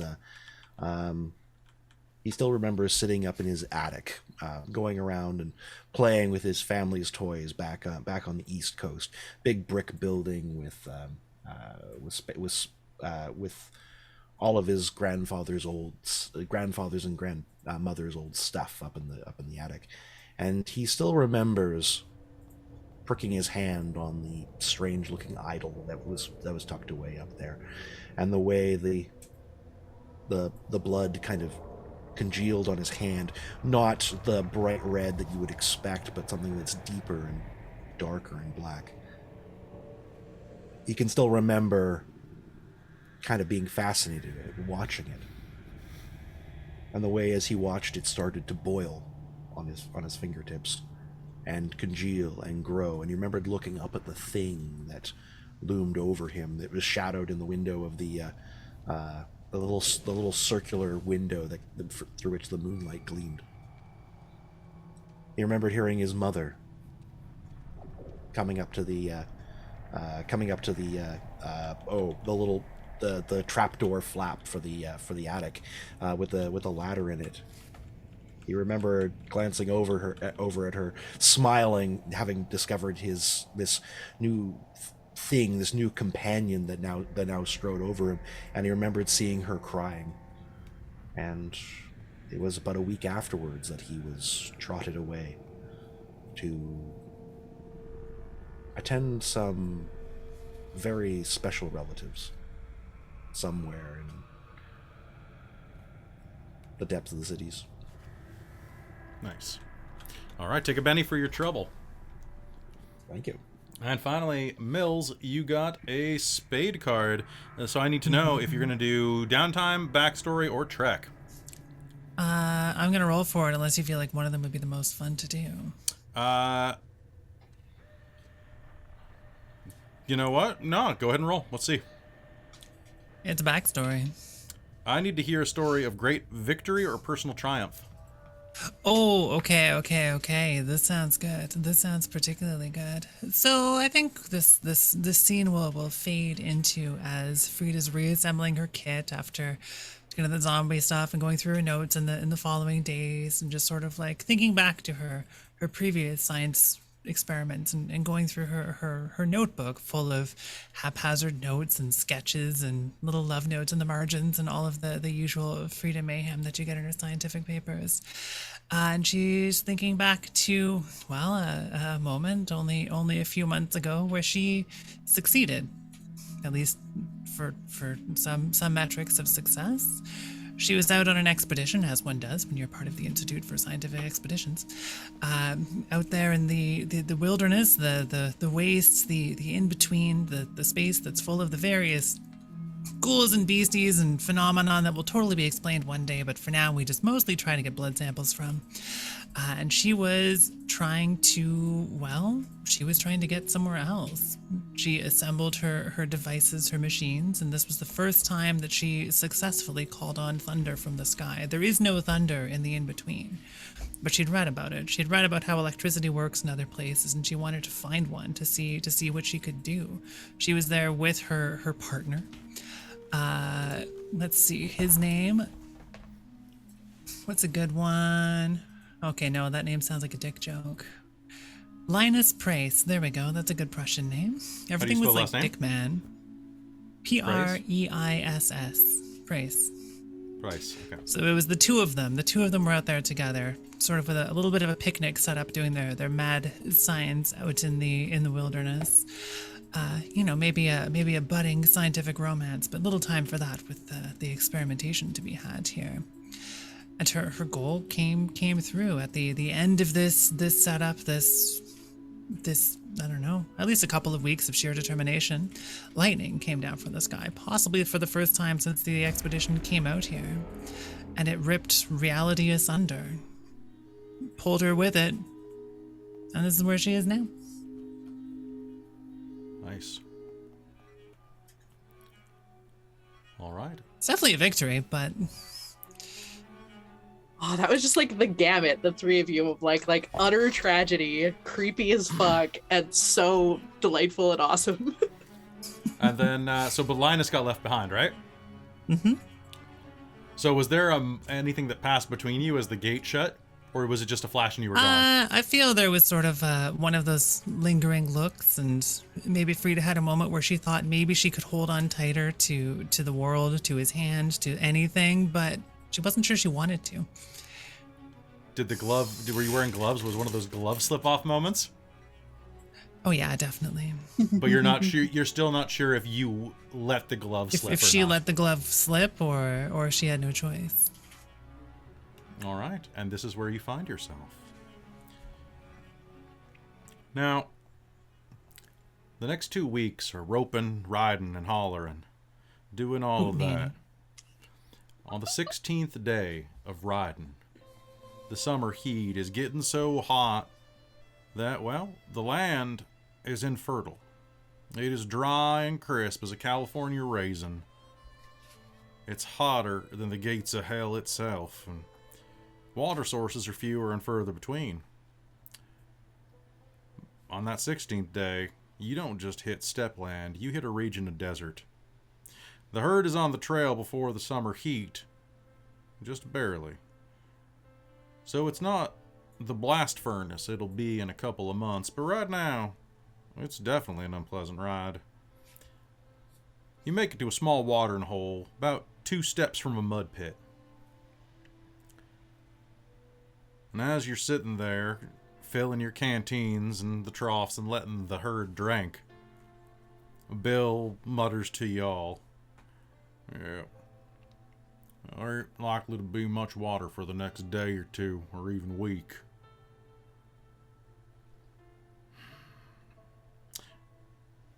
Yeah, well, shit. Javier, you fill up as much as you can in the water barrels. Even so, there ain't enough to feed everybody and keep them hydrated. We're gonna go on rations. And then, so you do. Most of y'all ain't ever had to do water rations. The reduced water intake over the next couple days mean that there's a shortness that arises in each of you between his fellow ranch hand. As the inside of your brain starts to crisp over like pemmican, you find that there is depths of meanness inside of you and pettiness that you might not have been quite accustomed to. What I'd like is, as we are going forward, we're going to shoot ahead 3 days. So what I need you to do is we're going to make some vigor rolls to see whether or not you are in dire straits by the time we reach here. So I need you to make a vigor roll on the first day. And Imagine having points in vigor. Couldn't be Frida. Couldn't be me. A 6. me. So Okay, 1 success. I think you just need 1 success.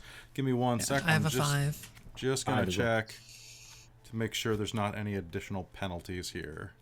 Don't think there are on the first one. These are powers, conflicts, dumb luck, hard choices, gritty damage. No power points. These are interesting. Okay, encounters, interludes. I did like the interlude bit. I think that's fun. Cold, hunger, thirst. Here we go. All right, so requires 2 quarts of water a day, doubled in very dry conditions. Okay. A day after you can't get enough water, you must make a vigor roll every 8 hours. Now it's going to be every... Okay, so this is going to be... Due to the severe conditions, even a successful survival roll doesn't completely offset this effect, as any efforts amount to little more than collecting morning dew. Instead, success provides a slight bonus on the vigor roll. All right, so did anybody get... I must subtract 1 on the first day. Did anybody get a success or not get a success? Yes. Was there a... Can we 1 do a success. survival roll to add a If you- bonus? Yeah, you can. So if you want to go look around for water, with survival, I'll let you do it. Let you do it at a -2 because water is so scarce around here. But if I'm you gonna use a thingy. use a Benny, if you succeed, you'll get a +2 on your vigor result. Okay, no, it still didn't pass. Okay. So did you fail completely? Yes. Okay. So on that first day, then that means that you are going to get. Or no, sorry, I passed I got a 6 originally, so with a -1 I still had a 5. Okay, so you got 5, then you're good? Yes. Okay, so anybody fail? All right, the next day, I need you to make me another vigor roll at a -2. If you're using survival to try to look for water, go ahead and let me know in advance. Okay, I'm gonna use survival. Okay, so I will try as well. Okay, go ahead. And so you roll me a survival -2, like I said. I guess I'll use a Benny. Okay, I got I'm 9. at- This one as well. you got what? 9. Okay, you're fine. I I got a 5 in nothing. survival. 5 with survival. So okay, so that's going to be a +5 with the -2. Yeah, I got a 5 with them. Yeah, I rolled Okay, a so 7. you got a 7. Okay. All right, so that'll be a +2 to your vigor roll result, which means basically roll vigor flat at this point. I got 1 success. I totally failed. You totally failed? Okay. So, you are going to gain a level of fatigue, which we will get I to. also totally failed. Okay, so you also will gain a level of fatigue. Let me just look up what that does. Fatigue. It's on the side of our character sheet where it's -1, Yeah. -2, then incapacitated. Okay, so you're I think minus it's basically just like a wound. It's Okay. except it's not like physical. It's just like exhaustion and general drain instead of wounds. All right. I just realized I presume my wounds have healed since we've started. Yes, Yeah, that you would have been. Okay. You would have healed. We'll that's say. what I thought. All right, and then on the last day, give me one last one at a minus. Christa, did you add +2 to your success because of the survival check? I failed both. Oh, okay. Never mind then. Yeah. So survival -3 now, or Survival still. If no -2 for you, but -3 for Christa because she's fatigued. Okay. I Nope. got nothing. Okay, so then just give me that vigor roll at a -2, please. Come on, Catlett. And it's this. So this is -2. Survival -2. Oh, sorry. So I failed the survival -2. I just didn't get anything. Okay. I got a pair of 3s. And then for the vigor, I got. What is it minus now? Is it It's -2? vigor is -2. Okay, so that's a fail for me. Okay, so you'll pick up a level of fatigue. You'll pick up second level of fatigue. I have a small question. I have a If small rolls answer. Neokais, can I still spend a Benny to reroll? or That am I you just may doomed? not. That's what I thought. So I'm Okay. doomed. Actually, you're not. So, as you are looking around, Frida, you are gonna be damn near fried out of your mind, and are going to find in the center of your, while you're looking around, a small puddle. Sounds good. It's only enough for one canteen, and you are so thirsty that I'm gonna say that your personality is not gonna weigh into this at all. You're just gonna drink it. Oh, that would be with her personality anyway. She's happy to do experiments herself. Absolutely. So the water's going to be offset. You are going to still have that first level of fatigue, but you're not going to pick up a second level. However, what I would like from you is... One moment, please. I need you to make me another vigor roll. Make this at a -2 and tell me what you get. Actually, you know what? Actually, don't bother because you double botched. I So also failed. So- Okay, sounds good. Okay, sorry, I've got so many different books I have to check for this stuff. Ooh, so how does that even? There we go. Okay, so you are gonna be quite overdone. Oh God, hold on. Oh man, so the first couple days of this you feel refreshed, but as you continue on with the rest of your day, you start to feel nauseous. You start to feel the effects of basically like a stomach virus. You find yourself getting sick behind bushes. You're throwing up a bit, finding yourself that you're less dehydrated than you would be, but slowly you're becoming more and more dehydrated. Now the rest of you can see that Frida is not in a good place. She's getting sick wherever the opportunity arises and is lagging behind. Anybody who wants to can make me a medicine roll if they got it. Or is it called medicine? It's called healing. A healing roll. If you're trained in healing. Oh, sorry. I am not trained. Sorry. A notice roll. Notice roll. Oh. Had that. Throws up behind a bush, mumbles that it's interesting, notes the time, Yeah. continues wandering. So you're also going to start being a little delirious at times, and you find yourself saying stuff that you don't remember saying. Like A one. One success. Okay. One success. Same here. She looks delirious. You can see a glaze over her eyes, and if you ask her, "Are you okay?" Better, never better. I'm peachy. Actually, hold on. I have to roll for this. Hold on one sec. I just realized that if it has access to certain things, this thing is dumb. So, das is good, yeah? Very, very good. Bitter good. Frida? I don't understand what you're saying. Yeah. Good. Very good. Frida, you're gonna gain control again for a second. Oh, hi, sorry. I feel the wonky. Thomas noticed too, yeah? Yeah, you'll notice this. Yeah, Trenton, Thomas will did you spending time with Frida as well? Oh yeah, because I actually just rolling a 4-sided dice and it hit 4 3 times in a row. Did it? Okay, so you're gonna notice something weird. Frida, what kind of shirt are you wearing? I mean, she's wearing basically a frilly white shirt on her overalls. Okay. Something's looking out her lower button. A little eye stalk. You just barely see it, Trenton, like nobody else does, but kind of pushes between the buttons of her shirt and looks out around the belly button level. This tenderless, like, gray-brown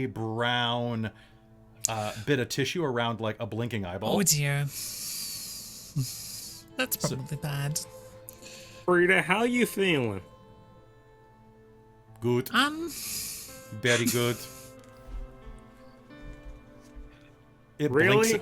It blinks at you, Trenton, sees that you see it, and you'll hear... All of you will hear kind of a... It sounds like a slurping noise, or someone kind of is like shifting uncomfortably in like a plate of pasta. Trenton's going to reach for, rather slowly and obviously, his knife and start pulling it out. Okay.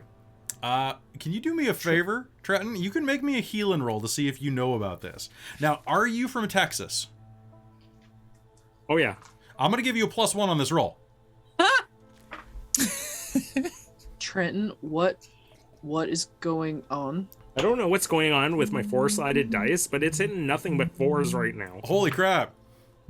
I All just hit 2 4s, so I'm going to send you a PM real quick because it'll make this whole situation funnier. Yes, so that's a 12. My god.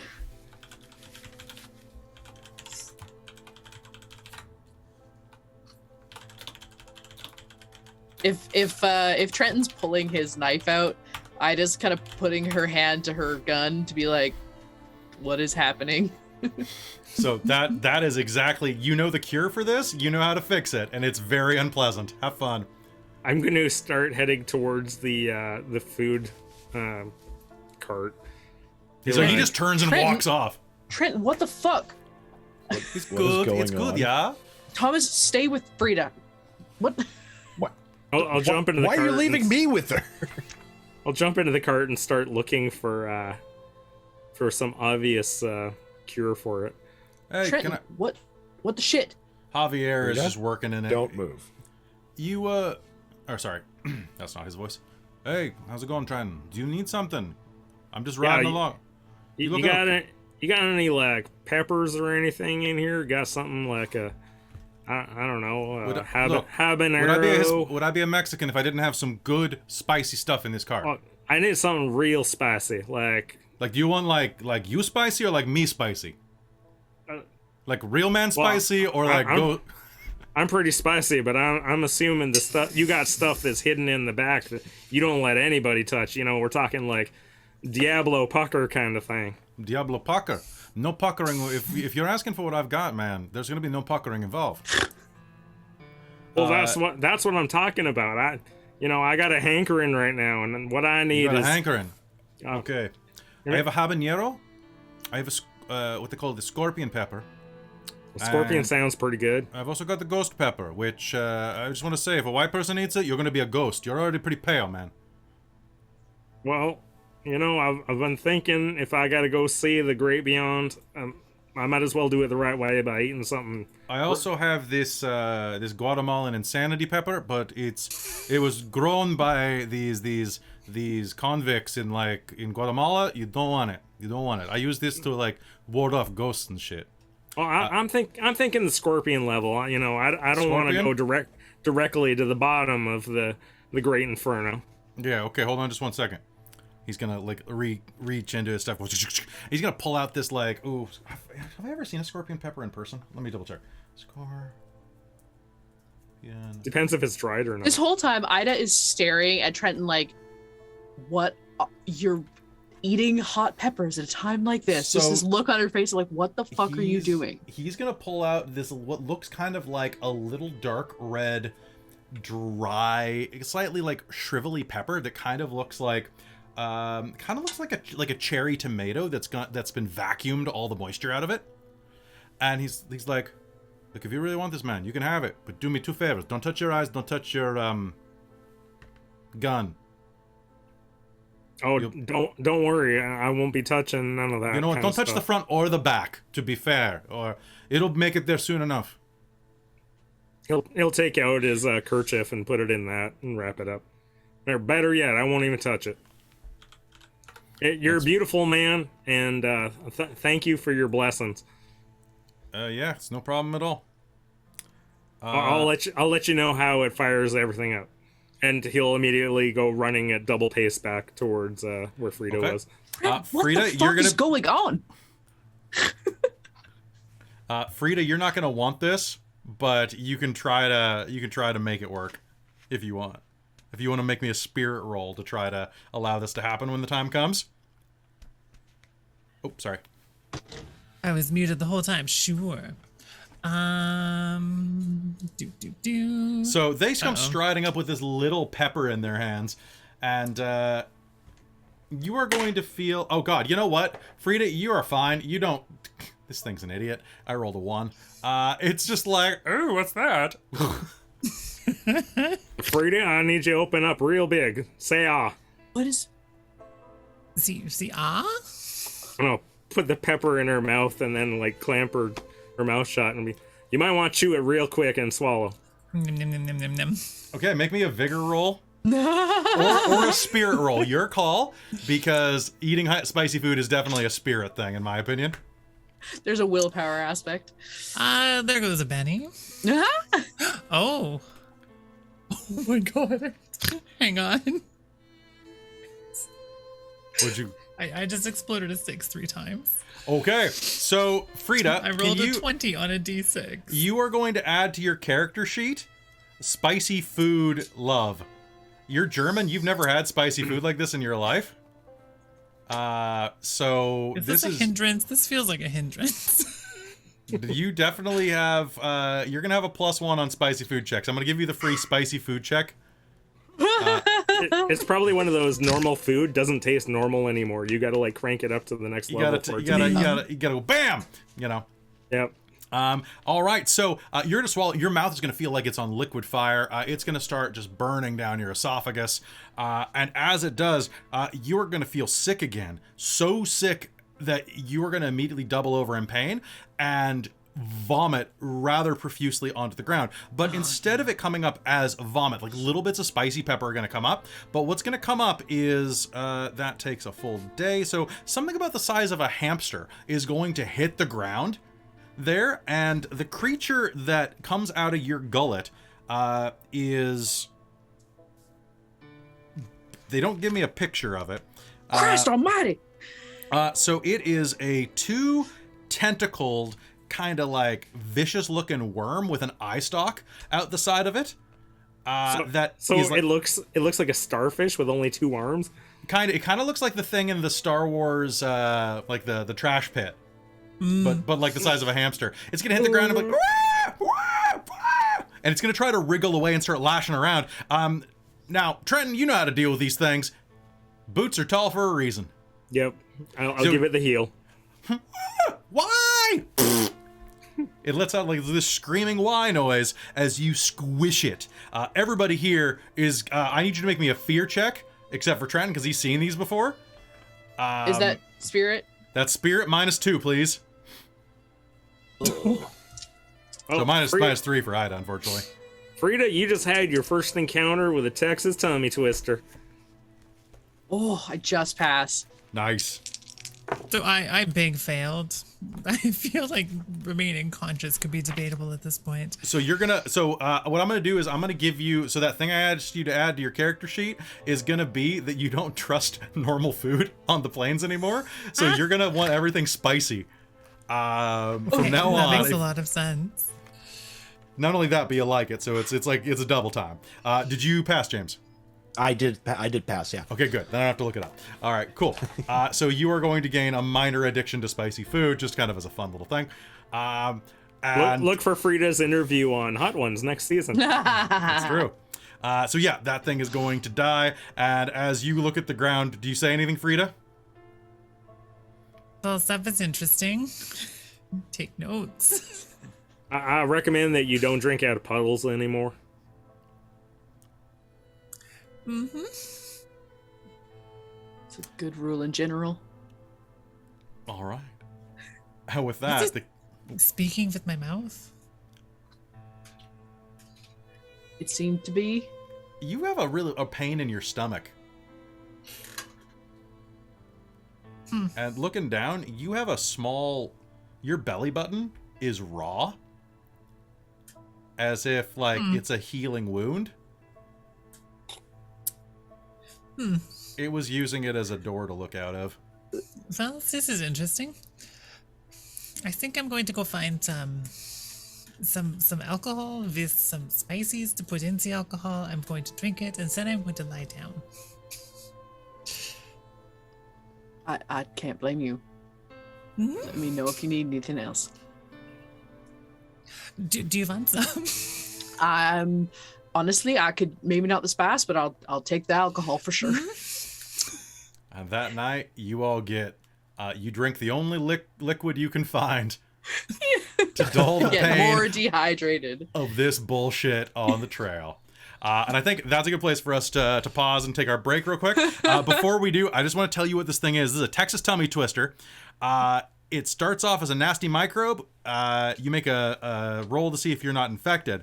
If it's not removed within a week, it grows as big as a house cat and attaches to your spinal column and allows it to control you. It pilots you like a mecha.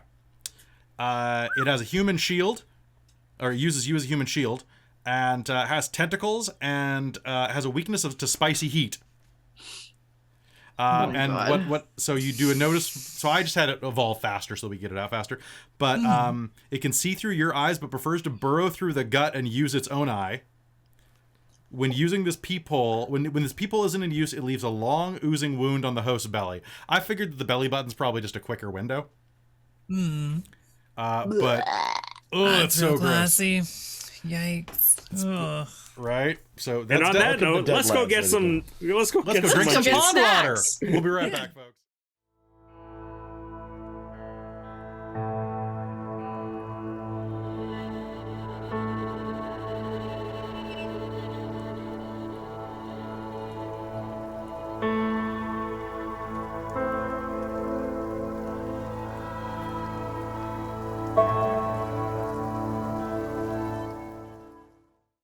Howdy, folks. We're back. Oh, our bullets are loaded. My bullets are loading. Load my bullets. Load. Oh dear. I think I only got one, so it's not That's great. fine.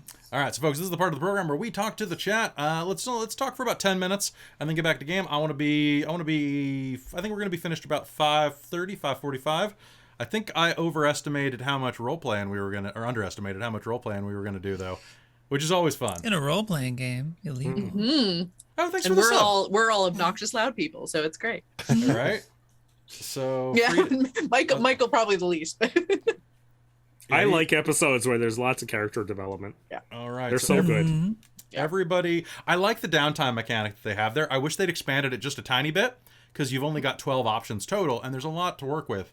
But I think that's pretty good. Why isn't my damn bullet loading? Yeah, I should be at 1, but it's not loading. Yeah, for me. it is for me, so I'm seeing it there. James, you got to reset your bullet after the reload. It's up. I see it. So boop boop, there we go, and we're learning it. We're learning how to do this API. I'm assuming it's an API. I don't know what an API is. Damn, before the break, I was gonna okay, I got 3 bullets, 4 bullets for Catlett, 1 bullet for Ida, 5 for Trenton, and 1 for Frida, and 4 for me. I was just trying to remember. Oh, I should have 5. What am I doing?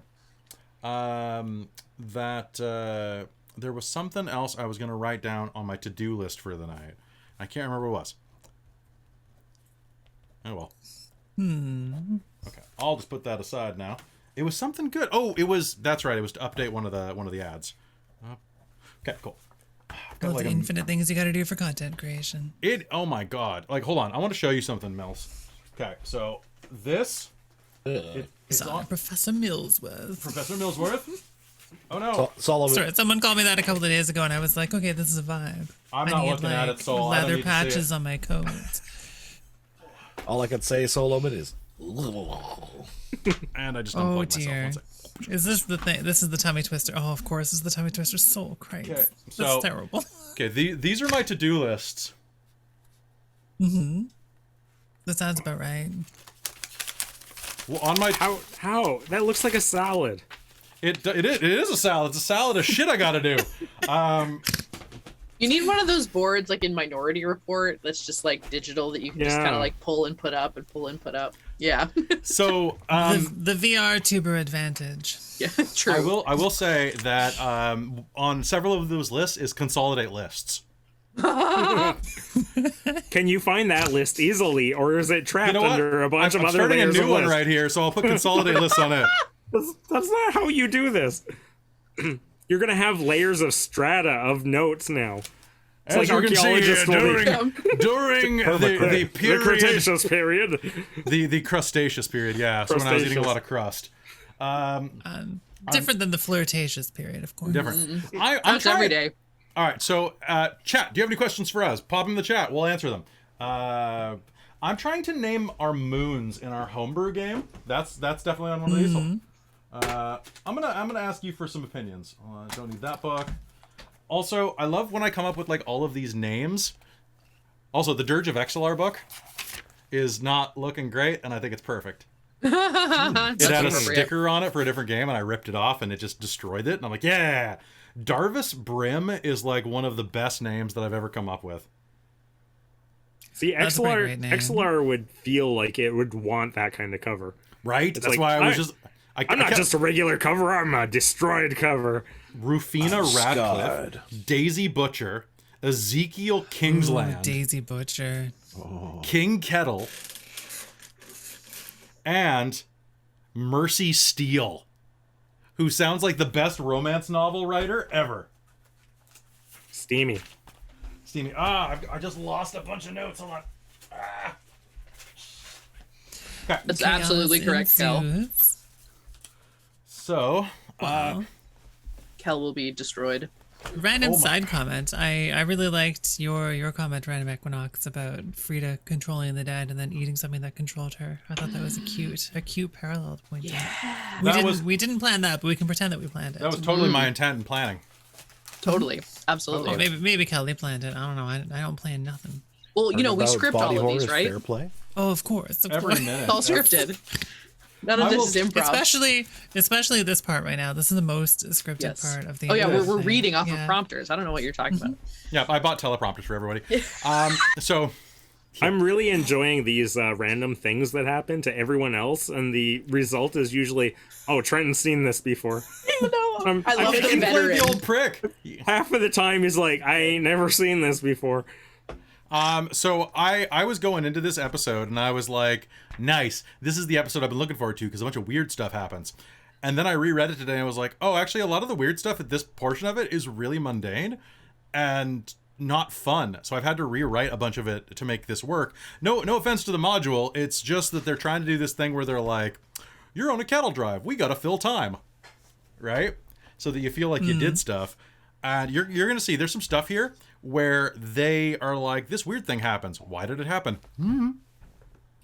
They literally, they have the literary equivalent in this book of, Yeah.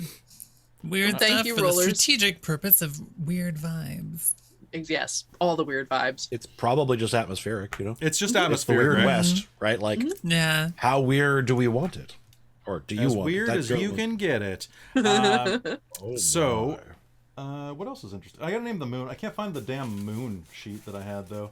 I found a gift card to the movie theater though, which I can't use until the world gets smart again. Oh, drop that on the floor. Actually, a lot of these notes are bullshit, so that's good. That's good. Anyway, so we'll name the moon someday, I promise. Or the moons. Shit, I have 2 of them. Technically 3, but one's broken. Anyway, it is what it is. So how is everybody doing? Y'all good? Yeah. I mean, I'll admit I still have a little bit of a headache, but it's mostly faded at this point, which is pretty darned heckin' super hoot nanny delightful. Nice. Millie, I need you to be available on Sundays this summer because I want to convince you to play in Descent into Avernus. I figured out the motif for it. I think the way we're going to do it, I had 2 options. One was, because Mike's an old school D&D player. Like, he's been playing since, like, 2nd edition or 1st edition? Like, First.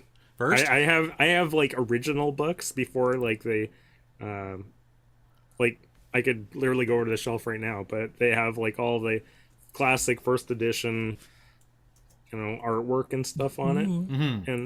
And you have my deities and demigods. I do. like, It's literally that, right under the TV right now. Yeah, like that is old school artwork. It totally is.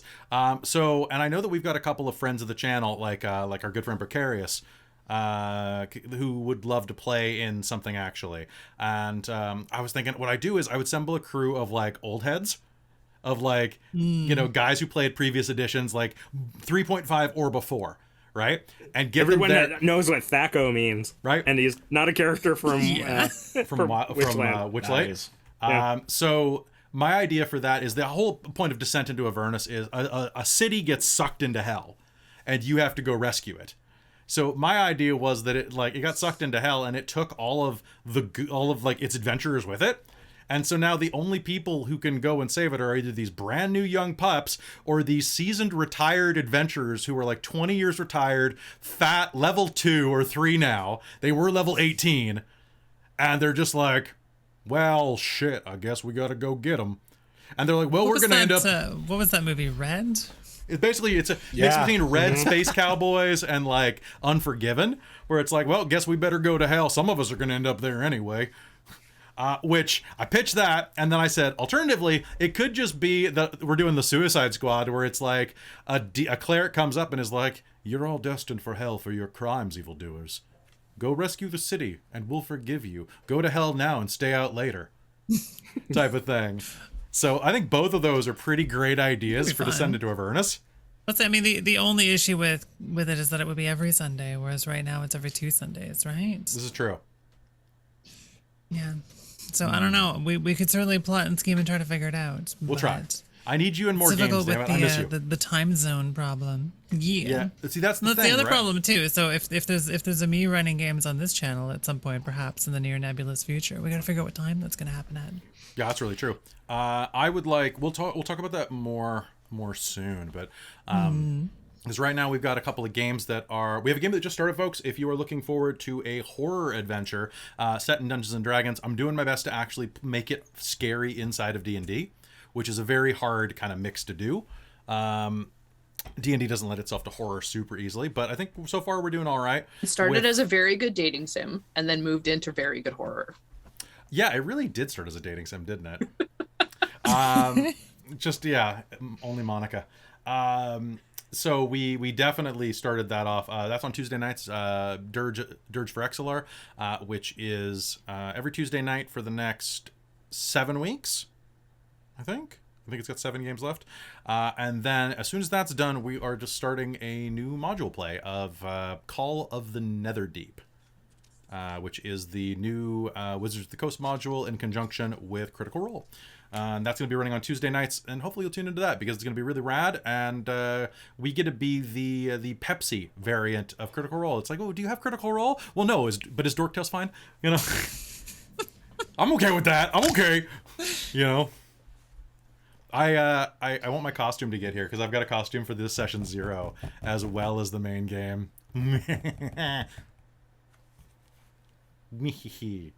All right. We are all a bunch of nerds. Please subscribe to Dork Tales and join the Patreon. Throw us your dollars. I can sing the damn theme song and chill at the same time. So anyway, folks, we're going to head back into game in just 1 minute. I did want to say that it's fantastic getting to come back here. And thank you very much, Bong. I like you more than Critical Role, too. I actually do. I think Bong's great. So we're going to head back into... What? I think Bong's top tier. Bong straight up moderates for me. Bong is amazing. Yeah? Yeah, like a real sweet and wonderful bean. Hell yeah. We have so many wonderful beans. Directly, Bong. Honestly, we have some of the nicest viewers and Discord members and friends and fans, like pretty much on the internet. Like, I get one shitty comment on YouTube per 100 positive comments. And then I play with the troll too long, and then I actually get a little pissy at like around message 12. I was doing so good, and then with this one troll, and then he said something that just actually got me a little. And I'm like, and then I got myself because I'm like, you know that thing where it's like I shouldn't be pissy about this. Yeah. You lost, and I kept like tonguing the wound. I will say, for those of you who have Amazon Prime Video or whatever, the Vox Machina show by Critical Role is actually really good. I might actually watch it. We binged it yesterday. We watched all 3 episodes, and you know what? I didn't know if they were going to pull it off, but they actually did. It feels there's enough in it that you're like, aha, yes, that's a D&D mechanic right there, but not enough. It's like copyright adjacent. It's nice. It's really good. Now, how long is it? Is it only 3 episodes? There's going to be like, I think 10 probably, but it's only 3 are out right now. They're doing the release schedule. Oh, okay. I've watched 2, and I thought the whole thing was out, so I'm like, No. There's a 3rd one out, and the 3rd one, you need to watch the 3rd one, dude. It's got the best song. Scanlan has a solo. Yeah, nice. Pull on my beads, motherfucker. Oh my god. It's good. It's lewd as hell, and it's just great. Tracks. It's how I like to see myself. I would love to see a Dork Tales animation. It's almost like we have some voice actors here too. Got at least two paid voice actors on the staff. Maybe more. Millie, you've done paid voice work, haven't you? I mean, technically. It technically counts. All right, so we've got at least 3. I mean, one could argue that I get paid to stream, which is voice work, right? That's what I discussed. So I don't know if you heard, but I was asked by the Onyx Path to run a Mage the Ascension game on their channel, which I realized that I would be running an official Mage the Ascension stream, and technically, because I make revenue from streaming, I'm getting paid to run Mage the Ascension for the entire world. Which is kind of like, tell this to Kelly 10 years ago when I was like, well, because my whole thing back then was like, I love running these games. And everyone's like, oh, this game is the best. I'm like, yeah, but I can't make money doing it. Can't get paid for it.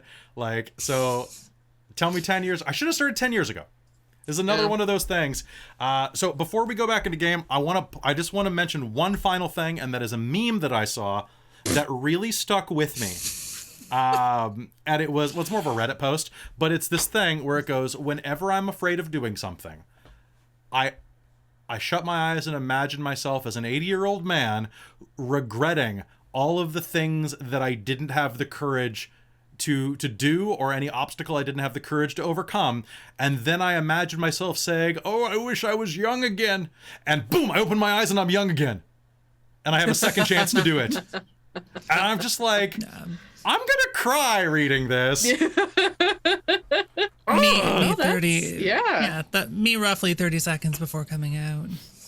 Right? Right? I haven't come out, so I can imagine what that's like. Hootenanny. Hootenanny. Hoot It's like, is it nanny. like a hootenanny? It's a hootenanny. Oh, It's God. a little bit. It's a little bit like a hootenanny, but there's more of a hoedown involved, depending. So. Well, it depends how far down she goes. I have a cookie to eat. Yeah, put that in your mouth. That was not meant to. Okay, all right. Back game. On that note.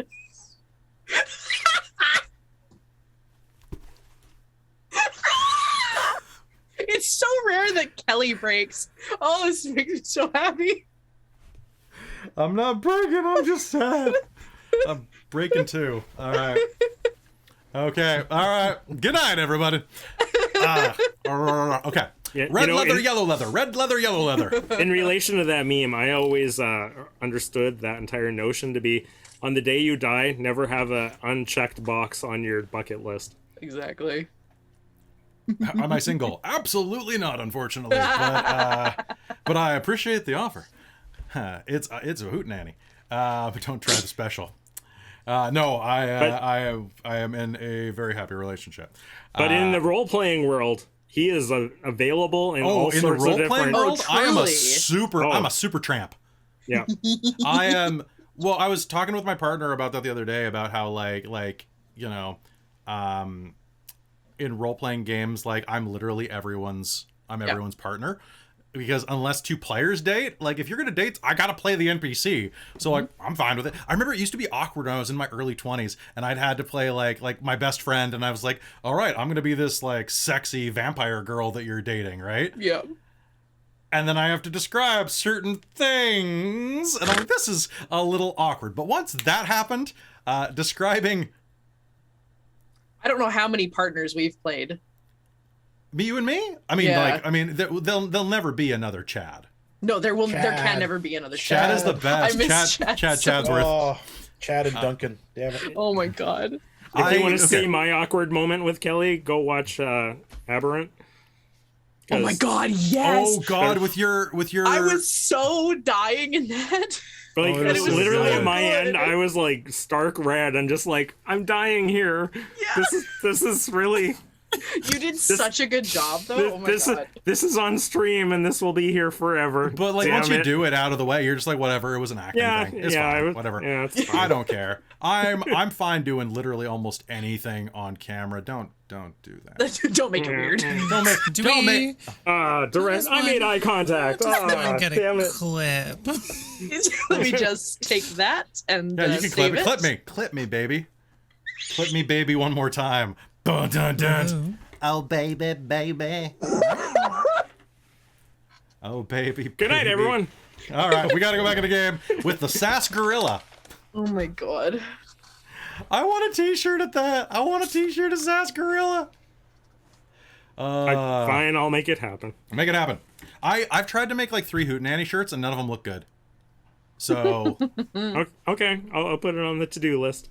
and as we're going back, I want to say I think it's Elovi is how that's pronounced, but you just said that we gave you a good Mage of the Ascension game. Thank you very much. Mage of the Ascension is one of my big passions in the role-playing world, and is the first real game I ever played, and the game I've ran the longest. And I think it's a fantastic game, and I know it's a little confusing for D&D players in particular to watch because the magic system is so out there. It's so cool. It's great. do It's so definitely one of much. those ones So where close. I know it so well and so intimately on a personal level that when they rewrote it for Mage 20, I was looking through it and getting pissy. Where I'm like, that's wrong. Like, that's wrong. But it wasn't like in a like it wasn't like in a neckbeard way. It was just in like a factual like, no. I have a PhD in Mage. I've been running it for 20 years. Like that's not the way it works. And I would just get mad about it. And I don't care. I don't care now. Thank you, Saul, for clipping that. Thank you. All right. But thank you so much for all of your love, everybody. And with that, let us head back into Deadlands Blood Drive. All In the right. hat. Everyone rotate your hats. Wait, right.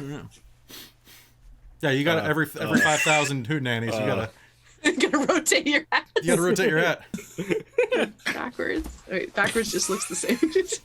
You gotta go sideways and look like a prospector. There's gold up in them dark hills. I can't do it with this thing. Oh man! All right. Kind of cat. What the hell were you guys drinking on the break? Let's go. Sarsaparilla. Sarsaparilla. Sarsaparilla. It sat too long and fermented. Fermented. I'm gonna check and see with my resident alcohol maker if that's the way sarsaparilla works. But all right, folks. Welcome back to Deadlands Blood Drive here on Dork Tales.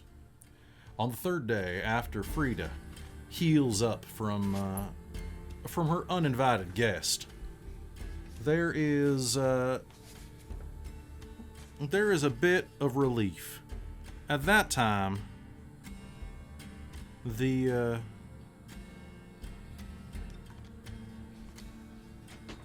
herd finally arrives at the first watering hole on the route. Now, this watering hole is found at an old homestead, a well in the center of it. There in the middle of a stretch of godforsaken wilderness. Luckily, as you ride up to it, those of you with any points of survival at all know that this is good. Because it means that if it's a well, cattle and horses are going to be unable to wade into it and foul it up with their grossness and their trail dust. However, it does mean a bit more back-breaking work, as Sutton details y'all into shifts, lifting the water out of the well in buckets. Now, the well's deep, about 50 feet from below the surface, so this quickly becomes an arduous job and takes the better part of a day. Y'all put in some strong effort, but are rewarded from it immediately by the cool, refreshing taste of water. You'll fill your canteens, you'll fill your boots, so to speak, and at the end of tonight, you all will, those of you with fatigue, will have rested. Now, this homestead kind of built in the center of a wide circular fence. It kept some of the varmints out, some of the larger ones at least. It's a pretty simple house and a good place to camp overall. The old fence work will keep some of the cattle in line, of which there are damn near 1,000 if I'm not mistaken. But the house itself, well, you expected that there might be someone here to greet you when you showed up to draw from that well, but no. That homestead and the barn that accompanies it have not a soul or nary a light that turns on when the sun dips beneath the horizon. And so it is so that as your shifts run out for the night and the final skeleton crew of well drawers hop in, y'all are free to do what you want. And none of the other cowhands take no interest to the abandoned homestead. Do any of you?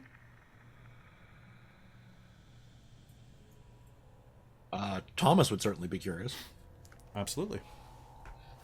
Psst, Ida. Psst. Yes. I wonder if they have a bath.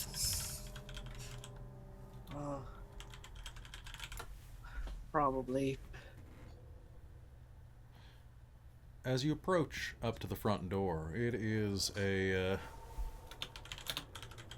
One second, I just want a little reminder of what this thing looks like, because they didn't give me a picture. So it's a little 1.5 story farmhouse. 1.5, I say, because the top floor with its steep roof is barely an attic, but you'll see some windows that are built there next to the chimney. Hell, the side of the house looks like an arrow pointing directly towards God's green... Well, pardon me, not green. If it's a green sky, there's a problem. Toward God's blue sky. Now, as you approach the door, what do you do? Do you just give it a jiggle? Thomas would he'd probably first off kind of pause and just kind of take kind of like a sense of the area. You know, well, the windows are all been... shuttered. Okay. In which case, he'd probably step forward and rap on the door. Oh, pardon me. You know, it is a full 2-story. What am I saying? It is a full 2-story. But as you rap on the door,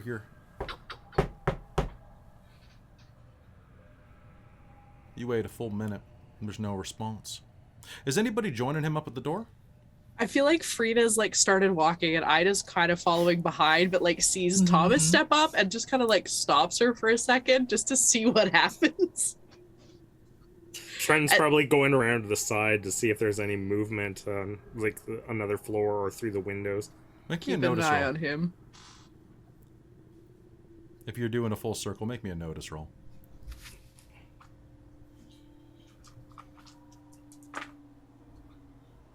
I got a 4, so 1. Okay.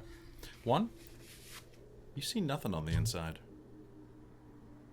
Nothing at all. Now, all of you had heard that you're well into Comanche territory at this point. And the Comanche, if you're polite and just passing through, they don't give you any trouble. But besides, if this farmstead had been giving them trouble, well, there'd be more sign of it than what you're seeing on the outside right now. You Maybe wait just your told to leave. You wait your time, Catlett. Nah, there's no one answering. Not a sound inside. Catlett would try the door. It is barred from the inside. It wiggles a tiny bit, but resists your push. You could probably try to force it. I think he's not quite ready to do that yet. He's actually going to kind of move over to one of the windows, and if it's shuttered, he'll kind of open it up and Okay. see if he can peer into the dark. So looking through the leaded glass on the inside, you'll see there's a bit of a layer of dust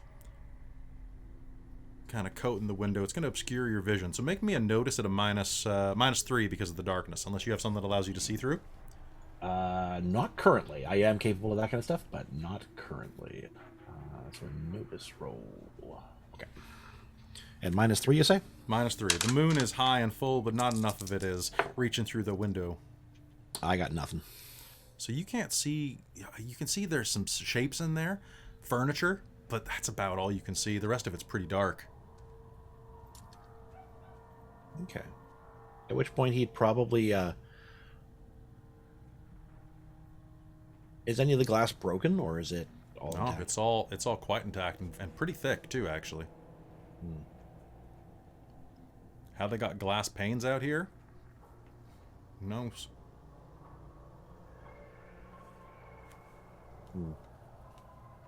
I think he'll probably make a circuit around, see if there's a back door or anything like that. Okay. As you make your circuit around, you're going to bump into Trenton doing his loop around. There is no back door on this place. Oh, hello, Trenton. You're feeling curious about this place as well? Trenton, your voice is stolen Lost in your on the mouth. wind. Yeah, I'm wondering why I don't see any movement. Maybe this place is abandoned? Well, maybe. But they got intact glass out front. And it's barred from the inside. Well, someone's upkeeping this place then. You can get me up to that second story. Maybe I can take a peek in through there. I'm a little reluctant just to kind of kick in doors or nothing. They ain't answering to any sort of hollers or knocks. Well, maybe they're just scared. I mean, there's a bunch of us and we're all holding guns, so if they're just normal folk, then they probably don't want to deal with us. Suppose that's true. I guess we could always like set up camp out on their backyard, but they might not appreciate that either. Well, maybe. I wonder if they have any like barns or sheds or anything that Well, there's that barn over there. maybe they're hiding out in there. Shall we go take a look? That's kind of what I'm thinking. All right. And I think we'll turn and head over towards the barn. Nice. Heading out that way. What do the other two of you do? Frida and Ida. They're not even going in. They could have a path in there. Yes, but I mean, if they can't get in, like, do we really want to kick the door in? I mean, no, but I have a device for that. I wouldn't kick the door. Do we want to break the door in? No, probably not. I feel like it is impolite. Should we maybe go ask them what they've seen? They seem to know something if they're going off. I will follow you. Okay. We'll kind of catch up with the guys. All right. You catch up with them as they are reaching the front door of the barn. Did you guys see anything in the house? Yeah. Right behind you. Ida, Frida, you do have a measure of stalking to you. This is fundamentally untrue. I'm forever making the clanking sounds. Gotta be more on your toes out in the desert. You must be there, distracted. Well, if you're curious about the place, we didn't manage to get in the front, but we're going to try checking out the barn. I think Tom is just upset they didn't swing the door open for him. He probably gets open doors all over the place. Yeah, usually. Is that wrong? I mean, they usually see a nice, handsome, strapping gentleman such as myself, and they're more than happy to actually have a conversation with me. Oh, that's completely At least he understandable. thinks real high for himself. That all these open doors, you might as well be the one swinging open the barn door there. And Trenton will stand back in the door and hold his gun out as if there's like a trap on the other side. I'd all do the same. Well, I certainly have no interest in actually being in front of the door when the shooting starts, and he's going to grab onto the door and swing it open. I love this image of you two draw guns. Frida draws a notepad. Ultimately, the notepad is what proved the most useful that night, for as the door swung open, and a plume of straw and stale dirt billowed out into the cold night, you found in front of you a dark barn, an expanse. One of you was smart enough to bring with you a lantern to look around. I'm guessing that was probably Ida or Frida, having been at the back of the group. Frida For probably has safety light reasons. sources. For safety reasons, it should be Ida's. Ida, as you draw your gun and hold up that lantern, you'll find that the barn inside is, well, it's filled with the usual tools and accoutrements that come familiar to a small farm. Nothing else to speak of, though, although there is one thing you will notice as you wander around the stacks. The hay inside of here is stacked. It is present. And it's about as high as 2 men tall, packed into one corner, about a 30 by 20 patch of it, in large bales. It's dry. Deadly dry. Make solid kindling.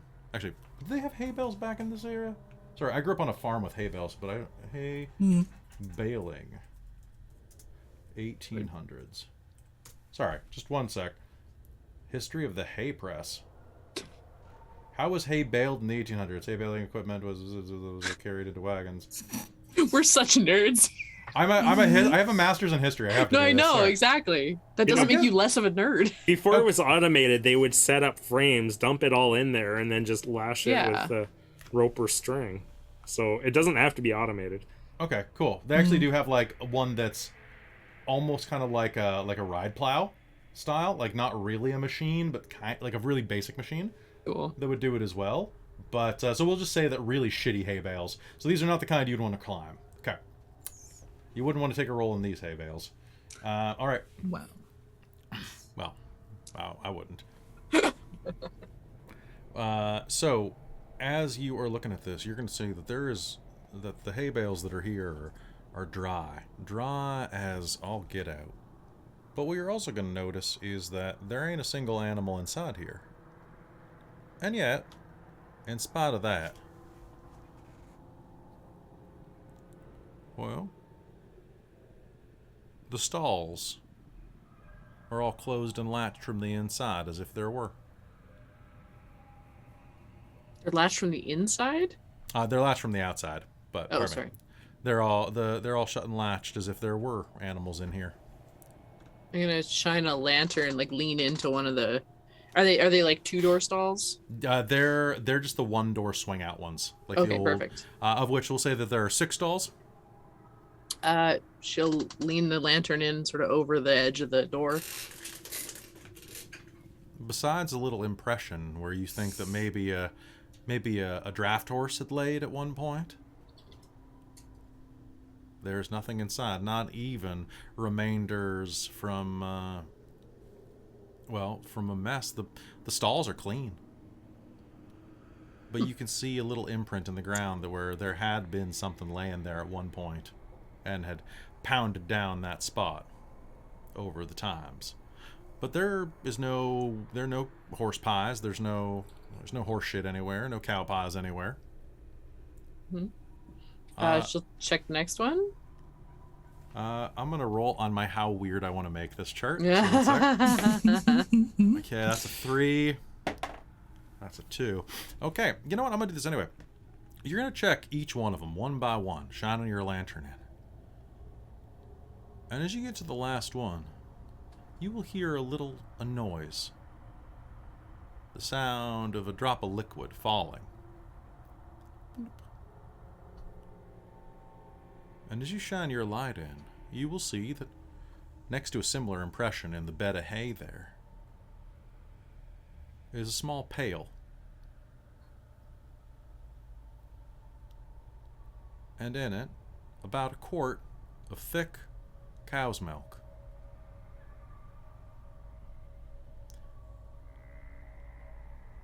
There's a skin atop of it where the fat has risen.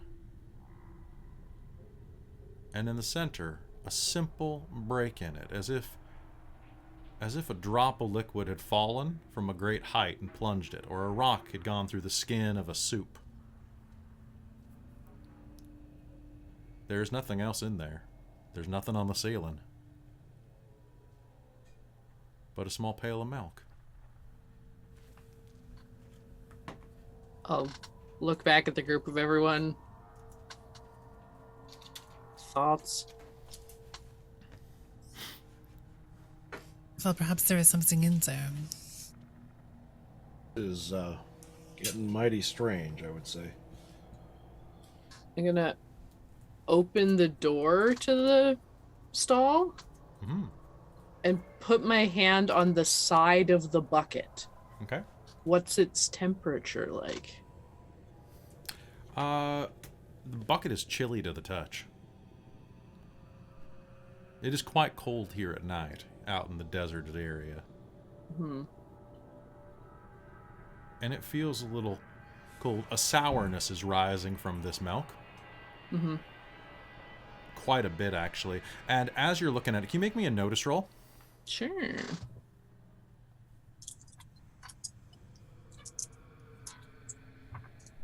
Ooh, explodey. 8, so 2 successes. 2 successes. You are going to notice that there is a thick skin, like a membranous stain along the side of the bucket. Now the bucket is probably about 2 liters worth. It is down to about 2 pints, I think, or I might say quarts, but either way, I'll say about a third of a liter lines the bottom of the bucket. You think that this is just evaporated over time, leaving this milky stain down the side as it went. What's inside the bucket smells rather putrid. Yeah. like someone was milking and then just stopped and left it here quite a while ago. You'd say weeks and weeks. And underneath the skin, if you agitate the bucket at all, you'll see that the skin of it's kind of whitish in your lantern, but underneath is this network of greens and molds that have grown on top of it. Like the fat layer is insulating it. You have a feeling that if you disrupt this, it's going to get a lot stinkier in here. Yeah, I won't dump it, which I was thinking about, but no. I think these guys have been gone for a long time. This has been here weeks. Maybe we should just try the door. But there is a hole in it. Thomas is going to do something at this point. All right. Thomas would like to step back, and I'd actually like to deal with the devil if I could, because I need a power I do not have. Because I would like to cast Detect Arcane. Sure. That's fortunately a cheap one. Okay. So I'm just going to deal myself a hand of cards here, and hopefully, fingers crossed. Now, do we compete, or do you just try for a hand? I just try for a hand, and hopefully if I have enough fuel like to do it, I can just do it. Sounds good. And yeah, I spend a penny, so I spend a penny to do this. In the meantime, Trenton's looking through all the different tools and seeing if there's anything that the group desperately needs to. Always practical. Yeah, needs to be taken with. You know what? You can never you can never have too little rope. Yep. You'll also see that there is a lantern there as well that you could use. That seems to be in fine working condition, even is full of oil. So I'll light it for mine if you We'll want get some more light. So you can add a bullseye lantern to your equipment, as well as 200 feet of rope, broken into 450-foot patches. Perfect. 450-foot spools, I guess. All right. How'd you do on that, James? All right, so on my gambling roll, I managed to get a success, but just barely. So I get to draw a hand. Okay, so I got the hand totals right here. All right. Okay, and I get to draw an extra one because of one of my feats. And All right, again, so an extra one for doing the thing, and then I get to make the best hand I can out of that. okay, let's see what you can make. Not much, I don't think. Do you have an ace? I do. Okay, so you got ace high at least. You got a pair? Okay. I do not have a pair, no. Okay. I got ace. Well, kind of hard to show you, but I've got ace of hearts, a 10, an 8, and a 9 of diamonds, a 2, a 3 in hearts, and a king of hearts. Damn, you don't really got much. Okay, so you got 2 power points from that. Okay, well, I think that's enough for what I need to do anyway, so I don't think it's a big deal. Okay. Because it's just it's a real basic ability, so I'm just gonna go with Detect Arcane. Okay. And switch over to it. Ooh, I'm just looking at that power. I love that it's both detect and conceal as an ability. It's the same power. Yeah.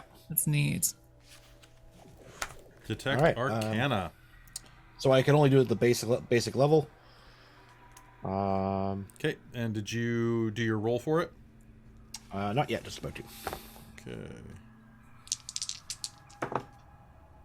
There we go. Yeah, I've got 11.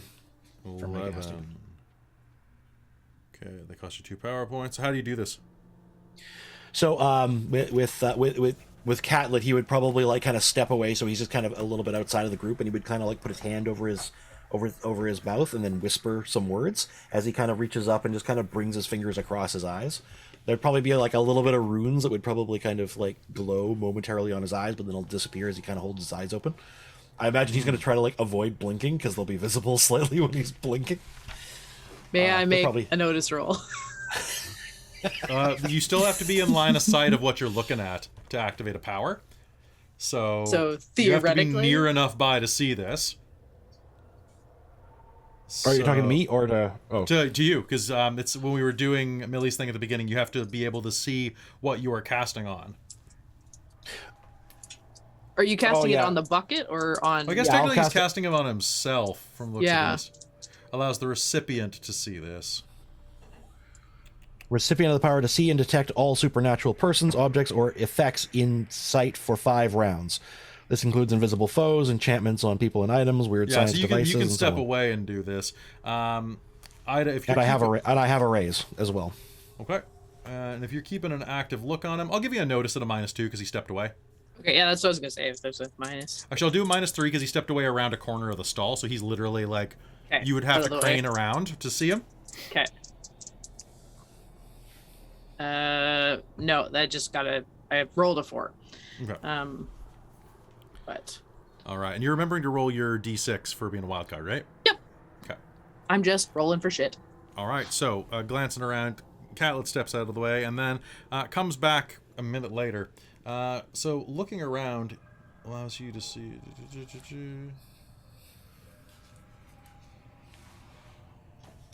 It's a lot like detect magic and Yeah, I'm just reading what it can. Let's say, from the description, I feel like Frida's gonna light up like a Christmas tree. Yeah. So you'll see. I guess I would too. If you have only anything, if you have active spells, I think. it's only active. Oh. Okay. So looking around the area, the most disappointing and disturbing thing happens simultaneously to you, Thomas Catlett. For as you look around and you see the complete absence of any magic, you also feel, even though your compadres is within arm's reach of you, more isolated and alone than you have in a long time, like waking up in a dark room by yourself on a cold night when you done forgot that you left the window open. And as the shadows draw long around you, there's no magic here. There ain't nothing here. There ain't nothing here at all. You don't even think God looks down on this place. Not no more.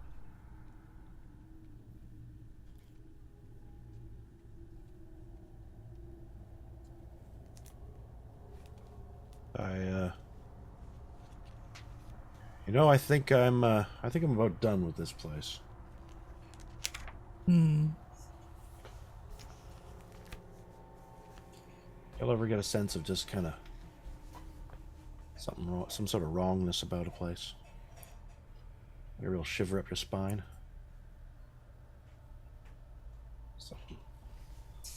If Something once we off about agree. this place.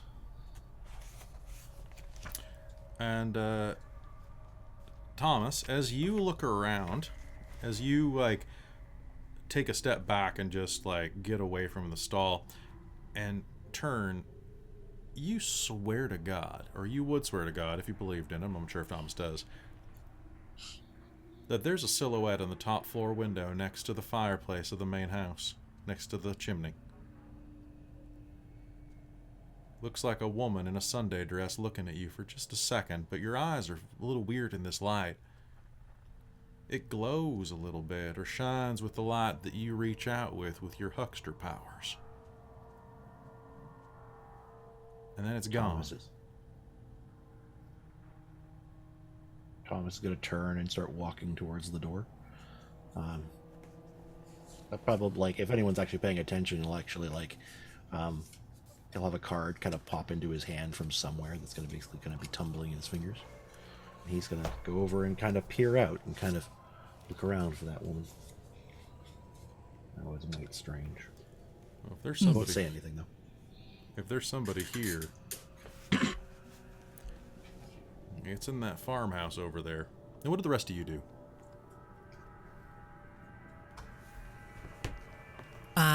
Frida would like to tip a bucket over. Which will Okay. give everyone warning first, because you said there was a hole in it, like something had dripped into it and broken the surface. So Absolutely. she's decided that something cool has fallen into it and it's a secret. So out of curiosity, which is the best hindrance ever, she's going to warn everyone, then kick the bucket over to see if there's something cool inside. All right.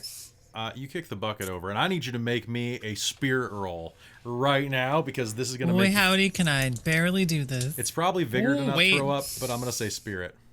Can I if she's saying this, I'm gonna leave her with the lantern and walk out and kind of maybe keep an eye on Catlett. Sounds good. I rolled a root and toot and 11. 11. All right. As you kick it over, there is a little clank clank. It's almost 3. Oh, There's a a key inside Gloves of it. on. Let's rummage and find the thing. It's a key. Woo. It is incredibly oxidized and rusted. If you try to touch it, it will scrape at your gloves as like little bits of almost like cactus burrs of rust have started to form off of it from the milk's dissolution. I have found a gross key. The door, maybe? Is that for the door? Gonna take out a little container from her pack, a little vial to put the key in and just like not damage it anymore. Thomas is. Let's go try it, maybe. You coming, Trenton? Why the hell would anyone hide a key in? I'm not even gonna bother asking. If it's really gross, I think I'm going to burn these gloves now.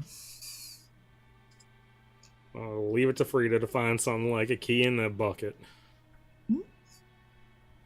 Well, you guys That's open what they the always door say. then. Curiosity gives the cat a really nice hat. Okay. Now, if you all approach that main door of the house, now Thomas... May I say, as we do, I'm going to follow behind everybody, and once I'm kind of like close up to them, I'm going to cast Arcane Protection. Okay. I don't know if Thomas will notice this since he has arcane stuff on, but I'm going to try to do it from behind everybody. Okay. And she's just going to like draw a quick thing in the air with her finger and push it out, and I'm going to... You probably won't because it's only for 5... Is it 5 minutes or 5 rounds? Let me double check. It's 5 rounds, but I can spend a power point to maintain it, and I think Thomas probably would, at least, especially since he saw that woman. If I cast it on you, you can... Oh no, your magic. Sorry, I thought you were talking about this. Yeah, my magic sense is active. Mine just says duration 5. Is that rounds? That's rounds, yeah. Yeah, that's rounds. Okay, but well, you can spend 1 power point to get another iteration of it. for each person though, because I need to what is spend the power? one arcane protection. So arcane protection. Let me just tell you what that does. So the way that it works is you would have to spend an additional power point if that's what your raises are worth. Arcane protection. Power points 1. Additional recipient plus 1 power point. Yep. And then, but I can't make it longer. No, you have to respend it every 5 rounds. Got it. It's actually a little cheaper than that. Powers may be maintained for their base duration for 1 power point per individual. So I think Which is the same. That's the exact same. It would be Yeah. 1 point and then 1 per individual. So, Okay, yeah. So it is Yeah, the same that's as if I just recast it. What I Yeah. said. okay, sorry. Oh, Well, sorry, I misunderstood. But I think what you mean is some powers are worth like 3 to cast initially. So some powers are better to maintain. This one doesn't matter. Cool. Okay, in that case, I'm going to cast that. I'm going to use 4 power points to turn it on. And everybody apparently glows slightly. So hopefully nobody notices. Okay. Thomas, you will absolutely notice the glowing. Okay. And also, with arcane detection, you'll know that a protective shield has just been raised around you. Thomas would look confuzzled and glance over at his compatriots to try to sense the source. You'll definitely see that it's something radiating out of Ida. With your power up, you get a sense of what it is, and I believe it's where it's from. With the rays, you know the general type of enchantment as well. So harmful, obscurement, magic, miracles, etc. So this is protection. Okay. Thomas will kind of give a slightly confused look at Ida. I don't No. realize what's happening, and He'll nod in your general direction and then turn back, and you'll see that he's going to continue flicking that card, and he's going to start walking towards the front door. All right. Thomas, Frida found a key. Good. I think this It is very place gross. might have a haunting or something. I would love to meet a ghost. Depends heavily on the ghost. Frida, why don't you go try that door? Is there a keyhole on this door? There is a keyhole on the door, yeah. Well, let's try to shove this rotted hell key into the keyhole and see if it still turns. It will grind, and I would like you to you turning it to the left or the right. I Clockwise guess or what side of the door counterclockwise? is it on? Sorry, it's on What side of the door is it on? It's on the external side. Oh, sorry, it's on the right-hand side of the door. It's on the right-hand side. Okay, then she's gonna twist the key to the counterclockwise direction. Okay. There is a grinding sound as it starts to resist you a little bit, and then click. And on the inside, you'll hear the sound of something heavy striking the ground, like someone dropped a 4x4.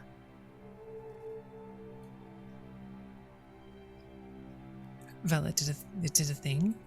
The door will open a quarter of an inch. And pulls the hammer back on his revolver. And it worked. She's gonna push the door open. You'll immediately hit resistance of a ka-junk. And we'll have to, like, lean into it a bit. You'll be able to push it, but something is heavy on the ground behind the door. Angry shoving. It's inconveniently obstructing her from a small mystery. This is illegal.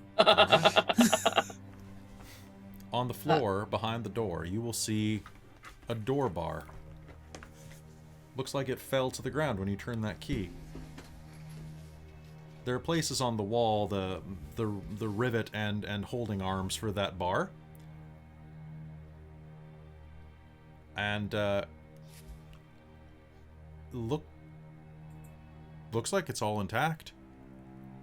So it's basically these L-shaped, like, iron bars that we're holding it on. It looks like you turned the key and I guess it wasn't in all the way and fell to the ground when you shook the door or something?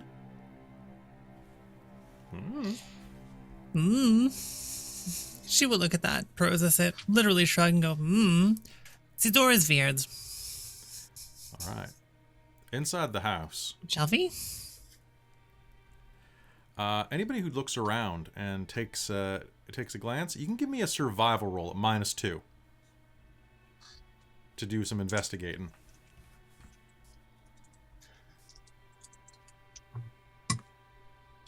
One success. Nice.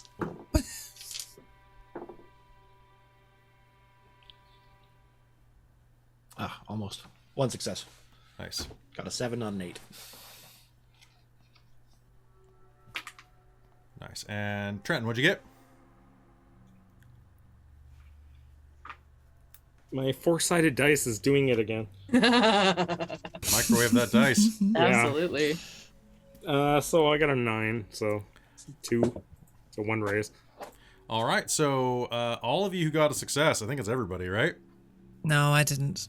All right, so Frida, you're going to look around and you're going to be like poking through. This place is entirely covered in dust. So much so that the rest of you are going to look around and be able to see that, well, aside from Frida, that layer of dust isn't disturbed by anyone. No tracks at all. As well, you're going to see that the amount of dust here is about 6 months worth. Nobody's been in here or opened that door in 6 months. There's no sign of the inhabitants or who or what became of them. But what you will find as you look around, well, a small table in the main room has 2 plates set at it.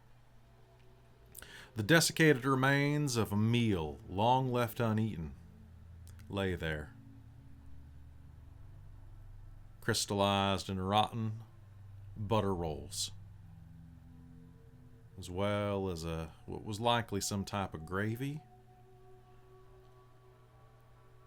on top of what looks like a little bit of beef joint, long since shriveled to nothing. You look around the place for a while, and what you find,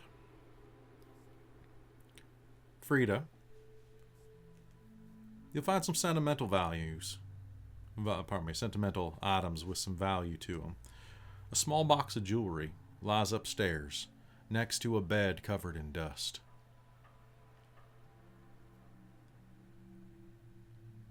Inside, you find various pieces of jewelry, as well as 2 simple gold wedding rings. Sized for what you think is probably a man and a woman.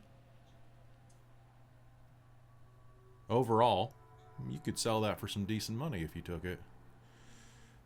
There's also an old string of cheap pearls.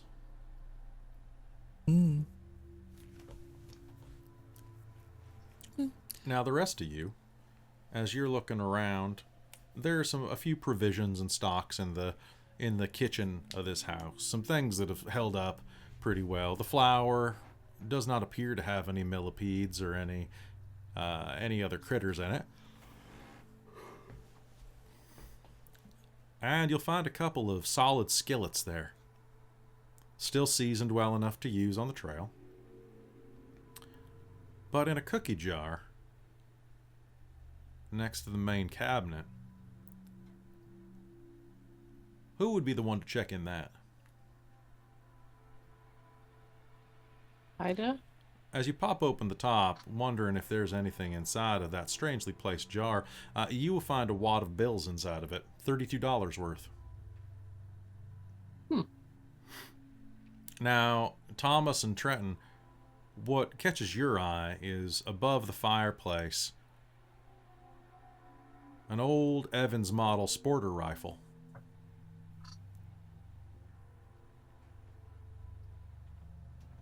It's not on a rack, just laying there on the mantel like it was set down hastily. A quick peruse of it shows that it is both loaded and has not been fired. If it had been fired, it has since been cleaned.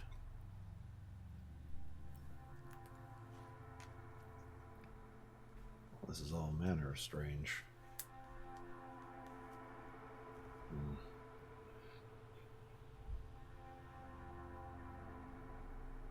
Maybe we should go and search upstairs. Hey, y'all? We're about ready to eat for the night. Y'all done messing around these folks' house? You hear Abigail say from the front door. Trenton will probably point towards the door. Thomas. Thomas is gonna Oh, Mr. kill it. Mr. Catlett. We're about to sorry. start having food. Javier's saying that if y'all want to eat, you better hurry down. Would you mind passing on a message for us, for him? Yeah, not a problem at all. It looks like we just found a stash of some cooking gear.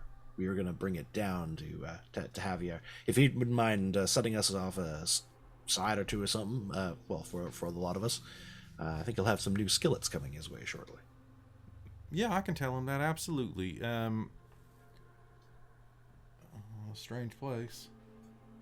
I know it's got a strange disposition, I will tell you. Well, nobody home? Not that we can tell. And Thomas will basically kind of lean in the doorway so that she can't peek in and see the body. Well, I mean, there's a couple of days from any type of real civilization, and we're pretty far into the Comanche lands. People go missing. Yeah, I think it might be a case like that. It's like they just up and went. But we didn't find a wagon or nothing. Maybe they just rolled on. That's fair. Well, I'll go tell Javier about that. Thanks, Miss Abby.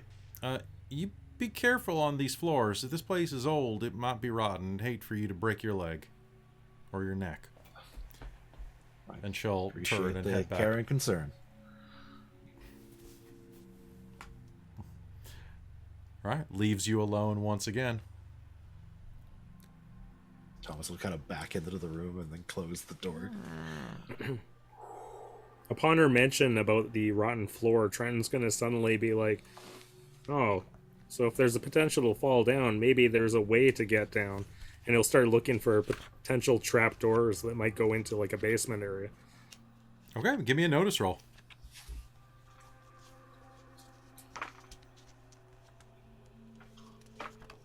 Well, it's a 6-sided dice exploding this time. Damn, So son. 10. Okay. Just give me one sec. Let me see if anything interesting is here.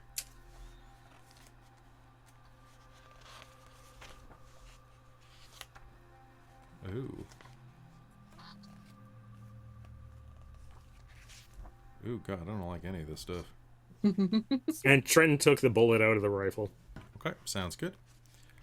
Looking around a bit, you will find that in the center of the main room is a small trap door, almost completely hidden beneath a rug. Real flush, real well built. In fact, there's not a handle anymore. You'll have to grab a nearby hook to push down into this little slot to pull it up again. And as you do, if you crack it open, you'll reveal that there is a small stepladder that'll lead you down to a crawl space. Looks like a little cold storage area. That's a cold storage cellar. That's, I guess, a root cellar is what I mean to say. That is about 10 by 10. The walls are rough, and it looks like this place was built on top of a little cave. Cold is going to rush up at you. Even colder than it already is in here. The dust is going to billow around you. Yeah, Trenton's going down those steps. All right. Lantern in one hand, revolver in the other. All right. As light spreads around this area, you're going to see that there's not too much down here. The shadows are long here, and there's looks like a rabbit burrow hole on one of the soft sides where the cave meets the dirt. About big enough for, say, a jackrabbit to burrow through, maybe. A little tunnel that's been dug off there. Not big enough for anybody bigger than, say, like a 2-year-old to crawl through, and that's if they're really, really squeezing. But along the walls, you'll see that there are several overgrown potatoes. There are various stores, some rotted onions, a small barrel with the word apples scrawled in the side, carved into the wood. And do me a favor, my friend, and make me a survival or notice roll. Your call. Can I use one of my bennies? Yeah, Re-roll totally. that? Absolutely.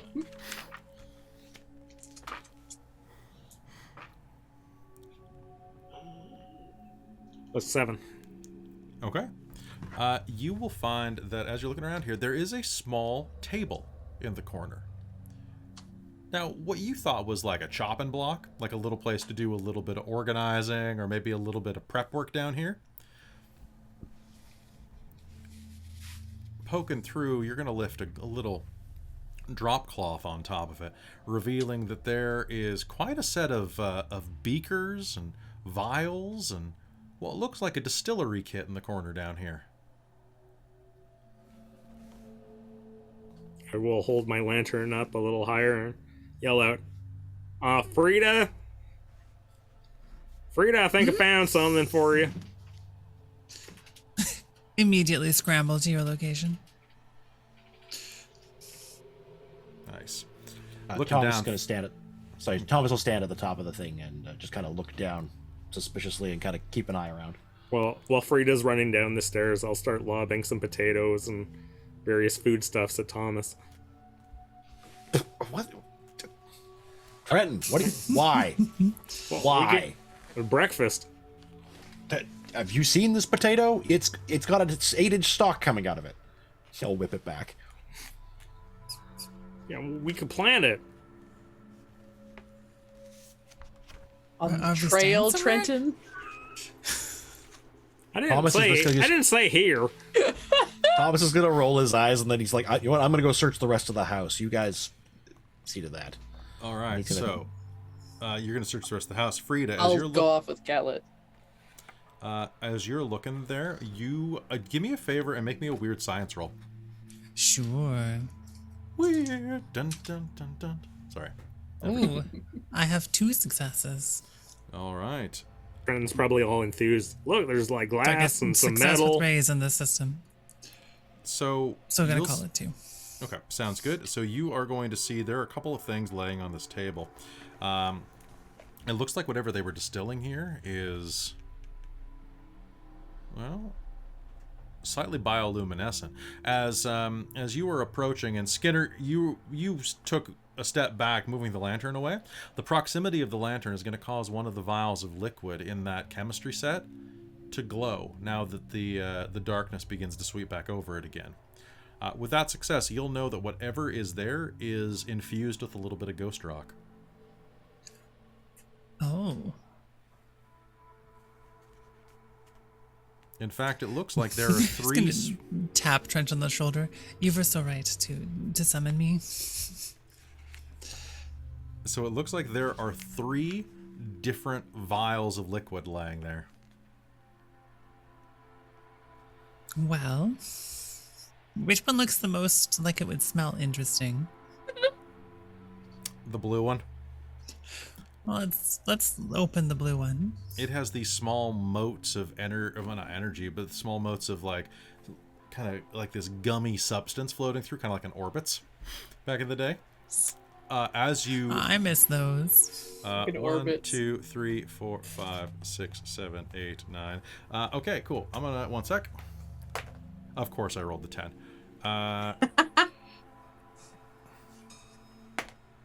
1, 2, 3. Okay, you open this and it smells kind of like boba. Like it smells like taro root boba with aloe vera mixed into it. Well, she's not going to drink it, but she is going to pour a very small amount into one of her own little vials and cap this one off and then test it later. You think that it's an undulant of some kind. You think that it's like, it looks like it has actually aloe vera in it. Probably like some type of healing solution that you'd rub on stuff. We'll have to see what this is, but I'm surprised to see it here. Okay, I've seen nothing like this since I was at the institution. There are 2 more vials here. One is a dark gunmetal blackish gray substance, and the other is a bright pinkish orange, about the color of a grapefruit, a little darker. Oh, she will very excitedly do science when they're out of the spooky house to figure out what the hell they are. Sounds good. Which of the 2 are you going to check? Or are you just going to take them both? Oh, I mean, she's going to take all 3 of them. Okay. She's not going to drink them yet. Roll me a d10. Probably. I rolled a 9. Okay. I'm just going to write that down. No. Okay. That's pinkish. Black. Gray. Blue. Orbits. Okay. So besides that, you will also be able to find a small 1 ounce package. A little, basically like a folded paper pouch that has powdered ghost rock in it.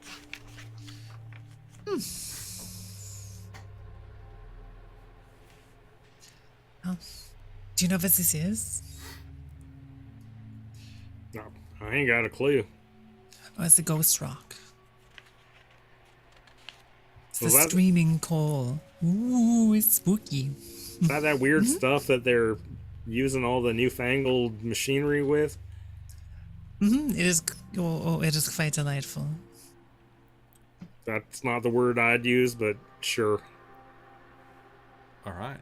And Thomas, as you head back up to look through the rest of the house, as Trenton and Frida finish picking over that basement, what are you looking for? Where are you looking? Well, I think Thomas is of the mind that this place is haunted. Mm-hmm. And so, I mean, I'm going to be keeping that detect arcane spell up, and he's gonna have a card dancing in his fingers, and he's gonna clear the place first. He's gonna be looking for anything that might have resonance with that kind of thing. Okay. Like, So as you're looking by, you'll be able to follow your nose. And as you do, there's only a couple of rooms upstairs, but you head up to where you think that woman would have been. Ida's following him. Sounds good. You'll head upstairs, and upstairs there's the main master bedroom, where you found that jewelry box. It's not there. That faces to the south. You want something that faces to the west. You turn the corner, and the second floor you find a small room. About 2/3 the size of the master bedroom here.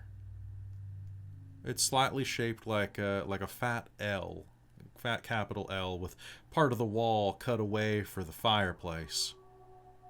This room would be the warmest and comfiest of the house. And the walls in here are painted roughly with clouds. An empty, hand-carved cradle lays in the middle of the room. Nothing hangs above it, no mobile. There are no blankets in it. Although dusty, this room shows that this nursery that you're in was one that was in construction. The walls aren't completely finished, being painted, and some of the carving work around the side of this crib is not complete. In fact, as you're in, there are a few woodcarver's tools laying on the floor next to strips of wood, long, thin strips from some of the long detail work on the legs.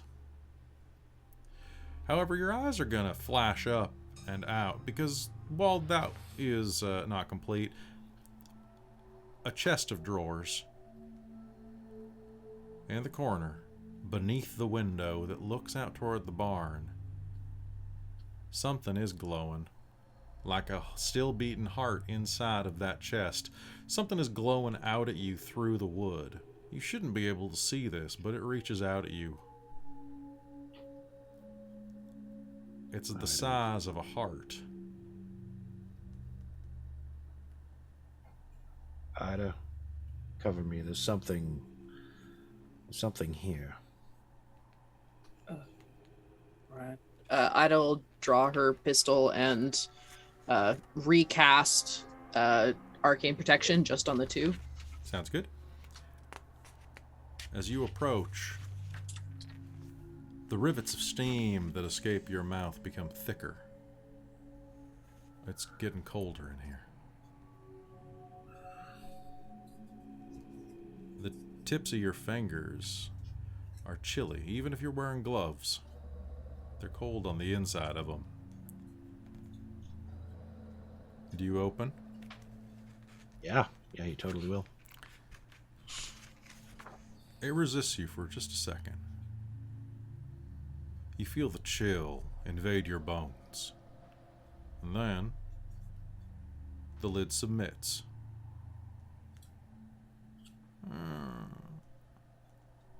It groans for a second, the wood resisting in the cold.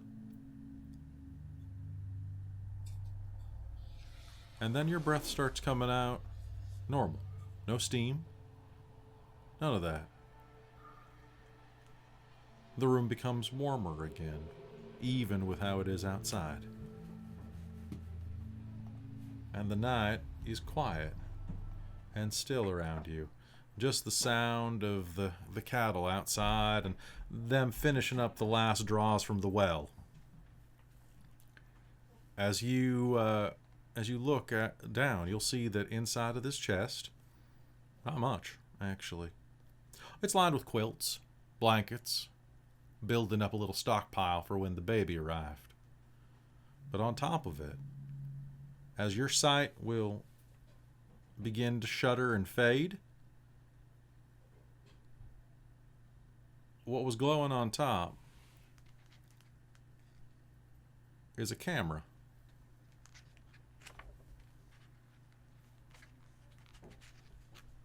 Thomas will reach down and pick it up. Yeah, you have an old, well, I guess a newfangled camera, a box camera. It takes several minutes to take a clear picture, and it takes one photo per photographic plate, which costs $1 and weighs about half a pound. Okay. So, taking a quick look at it, with what you know about technology, there's no other plates around, so you'd have to buy some new ones. There's one in there. Looks like Is it's it been exposed? used. Yeah, okay. Well, are you pulling it out? That's the question, right? How would you know if it had been exposed without exposing it? You don't. Yeah, I guess that's a good point. So, you have no idea whether or not it is or not. Oh. I think he would eject it anyway. Okay. You need a dark room. So you have to do it in like darkness. He might not know that though. He might not. He might not know that. So what? Let's see if you Try have. you a check then for that, maybe? Yeah, give me a science roll. Oh, a science roll. Because if James didn't know that in real life, then because like it's Well, Thomas is from a big he's from the city true. where a lot of this stuff would happen. But he yeah, might and not- I'm quite familiar with film, but I wasn't sure exactly how those films back in those particular times. it's you work. basically be pulling an exposed negative, right? So an exposed. I thought they had casings, that was the whole so you could take multiples. Hold on. Box camera. Online research, ladies and gentlemen. We're just gonna dip over there and Time find for out a little Kelly bit about Google's camera. things. Okay. We've learned a little bit what was of the everything advantage of a box camera? Suitable for both indoor outdoor surveillance. Due to their sturdiness, they can be put. I believe how it worked is you had to put a dark slide over top of it, so it's like a face on it, and then you could pull everything out. So it would probably be a separate piece. Which so here's the thing. So the way, if I remember correctly, the way those work is, thank you for reminding me. There's a piece of black over the thing, you put it in, you pull the black, you let it sit for a minute, and then you put the black back in. So the black should be there if you pull the whole thing out. Should be. Should be. Okay, If it's not, the thing's way overexposed and there won't be anything anyway. Okay, so how? Well, if it was inside of a box, no, because the light wouldn't have gotten in there. Oh, if it was in the crate, yeah, arguably, yeah. How to develop a box camera photo 1800s. See, I know this because my dad actually used to take camera classes back in high school and Very taught my brother and I how to do old school developing. So It would still dark have room to and be everything. pulled and developed, right? Yeah. Yeah. Okay. So yeah, so this is not a Kodak because that's 1888. So it's some box camera. So yeah, I'll say that you did you make a science roll? Let me. I don't have science, but I do have very high smarts. Okay. Well, roll me roll me D4 if you don't have science. Okay. And you get a D6, but it's a -2. No, I don't have any successes. So you honestly have no idea whether or not it has been exposed, but it's still in a container, so you can pull it out and be like, well, there's the slide still. I would need to get this developed somewhere. Any town would be able to do that for you. Any large town. Sure. Yeah, I don't think he wouldn't disturb it. Not if there's a chance there might be something on there that might. We'll say that it's basically the interesting. cartridge is safe. You're not going to accidentally destroy it, but you're like, oh, no, you sniff at it. It smells like chemicals. Okay. So you probably would assume that something happened to it. You can definitely smell the flash powder still hanging around the area. Something strange about this camera. I mean, the fact that it's this far out, let alone, makes it a little I strange. mean, there's something strange about the camera, Ida. Our kind of strange.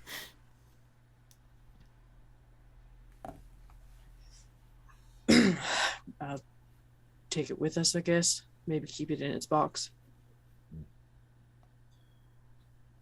Thomas will nod and kind of wrap it up in the blanket, or however best he can protect it. He'll look around to see if there's actually a case for it around anywhere, because one of those would probably come with the carrying case. Yep. Well, actually, it is a carrying case. So the box camera is fold into almost like kind of a weird suitcase. When I say box camera, Snaps. let me. Yeah, it's one of the ones with the extendable legs on the bottom. Yeah. Yeah. Oh, okay, So- yeah. Okay. So yeah, he'll just hold fold on. it up. I will just post a quick. So if you check the Twitch chat right Actually- now, it looks like this. More or less. Actually, question. I did like Thomas was a surveyor originally. Would I be able to do it with academics? Because he might have actually used equipment like this. You know, take a picture of that mountain over there. I think you would have hired someone to do that. Yeah. This is back when people were specialists. Huh. Good try though. Good try. But yeah, you would know how to get this developed, and you would know who to pay for it. okay. Then he will pocket the weird So yeah, haunted camera, and so that's basically what it looks like. okay. It does have like two little tripod legs though, that will pop out of it. But honestly, it looks almost like a munitions brick, right? Like a ammo canister. Don't ask how I know that. I had weird summer jobs. All right, and with that, you'll hear shouting up. Y'all coming to eat or not? I ain't making a habit of going and rustling up y'all, but Javier's got your food going cold. Now come on, your shift on lookout's about to start. You hear Sutter yell. We better get moving. What in Sam Hill's taking you so long? He says as you're headed out. I heard you got supplies in this place. Trenton's Yes, Trenton's holding the barrel of apples, and he'll be like, pass it along. Well, either we get dessert tonight, or at least the horses do. Oh, there were those skillets too. We should take those. Yeah. Thomas will run back in and grab them and bring them out. Thought you all were gonna try to sleep in there tonight. Well, it's far too spooky. You think that's spooky? You ain't seen shit yet. Just wait. Spooky's on its way. He turns and walks back to the fire, leaving those words hanging in the air. So excited for spooky. As I think that's what we're gonna call game for today, with spooky happening. We didn't get anywhere near where I thought we were gonna get, so I'm gonna retroactively rename this episode something spooky or something like that. Any spring in a drought, long dry spell, nobody's home, something like that. All right, so folks, that's gonna be it for tonight on Deadlands Blood Drive. We'll be back in 2 weeks, so please join us for that. You guys have fun tonight? Oh yeah. Yeah, this is really fun. All right, you're veterans now. So I will say, I'm gonna spoil this about this. In the official book, there's no reason for the house. They literally like. "Oh." It's just nebulously spooky. so I I think that could be a fun way to work it, but I like your additions. The milk pail and the stuff in the basement and the camera are all me, but everything else like, there's. It's just like weird stuff. So I like my version better, and who knows, you get some cool shit out of it. Because everybody likes finding cool shit. But I hope you had some fun with that one. Everybody take an advance so that you have 8 advances now. You are veterans. So that's the extra one I gave you at the beginning of game. So you all can spend that. And I hope you had a really good time. Folks, if you like what we do here, I just want to say thank you so much for watching. Please give us a follow if you're on Twitch. Give us a sub if you're on YouTube. And hey, if you got some Hootner and Holler and Didgery dollars, don't forget that this stream is supported by Patreon and subs on Twitch. As well as just good vibes everywhere. And so you can go to patreon.com/dorktales and get your name on our credit sequence. Also get some additional perks like a podcast that's dropping tomorrow. That is fantastic because it keeps the lights on here, and then you can be along some of our luminaries like Schulten, DM Michael Gray, Soul Omen, our divine producers, as well as our demonic producer, Bricarius and Nacro, and our princes of the Patreon, Taryn and Buddy. If you want to get your name called out at the end of every episode, head over. Be a lot of fun. I really appreciate everybody, and we are at 44 patrons right now, which is a big deal because at 50, I have a new thing that I am doing that is going to be amazing. And when we hit 100, I'll do something ridiculously big. So, anybody have anything else they want to say before we head out? What's the next game that Dork Tales on Dork Tales that everyone should be tuning in for? That's fair. So Dork Tales is going to be running on Monday night. You should come and watch Wild Beyond the Witchlight tomorrow night as we go into Thither. Because I keep saying hither, as we go into Thither, and we cut our hair with them Thitherth, and it'll be a great time. We get to get some backstory from Isaac, which will be a lot of fun. And then on Tuesday night, you get to come see us for Dirge for Exelar, which is our new horror-themed Dungeons and Dragons game. It's going to be really rad. You get to see James get spooked, and then on Wednesday this week, we are doing a timeshare on Wednesday so that I get a night off. So Wednesday nights are the Shards of Nirn every week except for the first Wednesday of the month, which is Vampire the Requiem. Quick note on the schedule. It is listed at 7 p.m. We're actually starting at 8 p.m. I haven't had a chance to change that. But we start a little later because the vampires have to wait until, you know how it is. There's 7 p.m. There's still a little light. Yeah. You know. It's got to be dark. It's got to be dark. It's got to be dark, just like our humor. And thanks for playing today, folks. I hope you had a good time. Yeah, thank you for running. Definitely. All right. This is so much fun. Well, you asked for roleplay, and that's what we ended up getting. Exactly. It's so great. good. It was really lovely. It was a nice opportunity to get to know the other characters a bit more. I fixed my hair like real quick. That's nice. It's all right, very folks. nice, very swanky hair. Very swanky, very, All right, folks, that's gonna be it from us tonight. Hootin' Annie, holler and all, and y'all get out of here. Get. We'll see you next time here on Deadlands Blood Drive. Y'all. Have a good one, folks. Have a good one. Bye, everybody.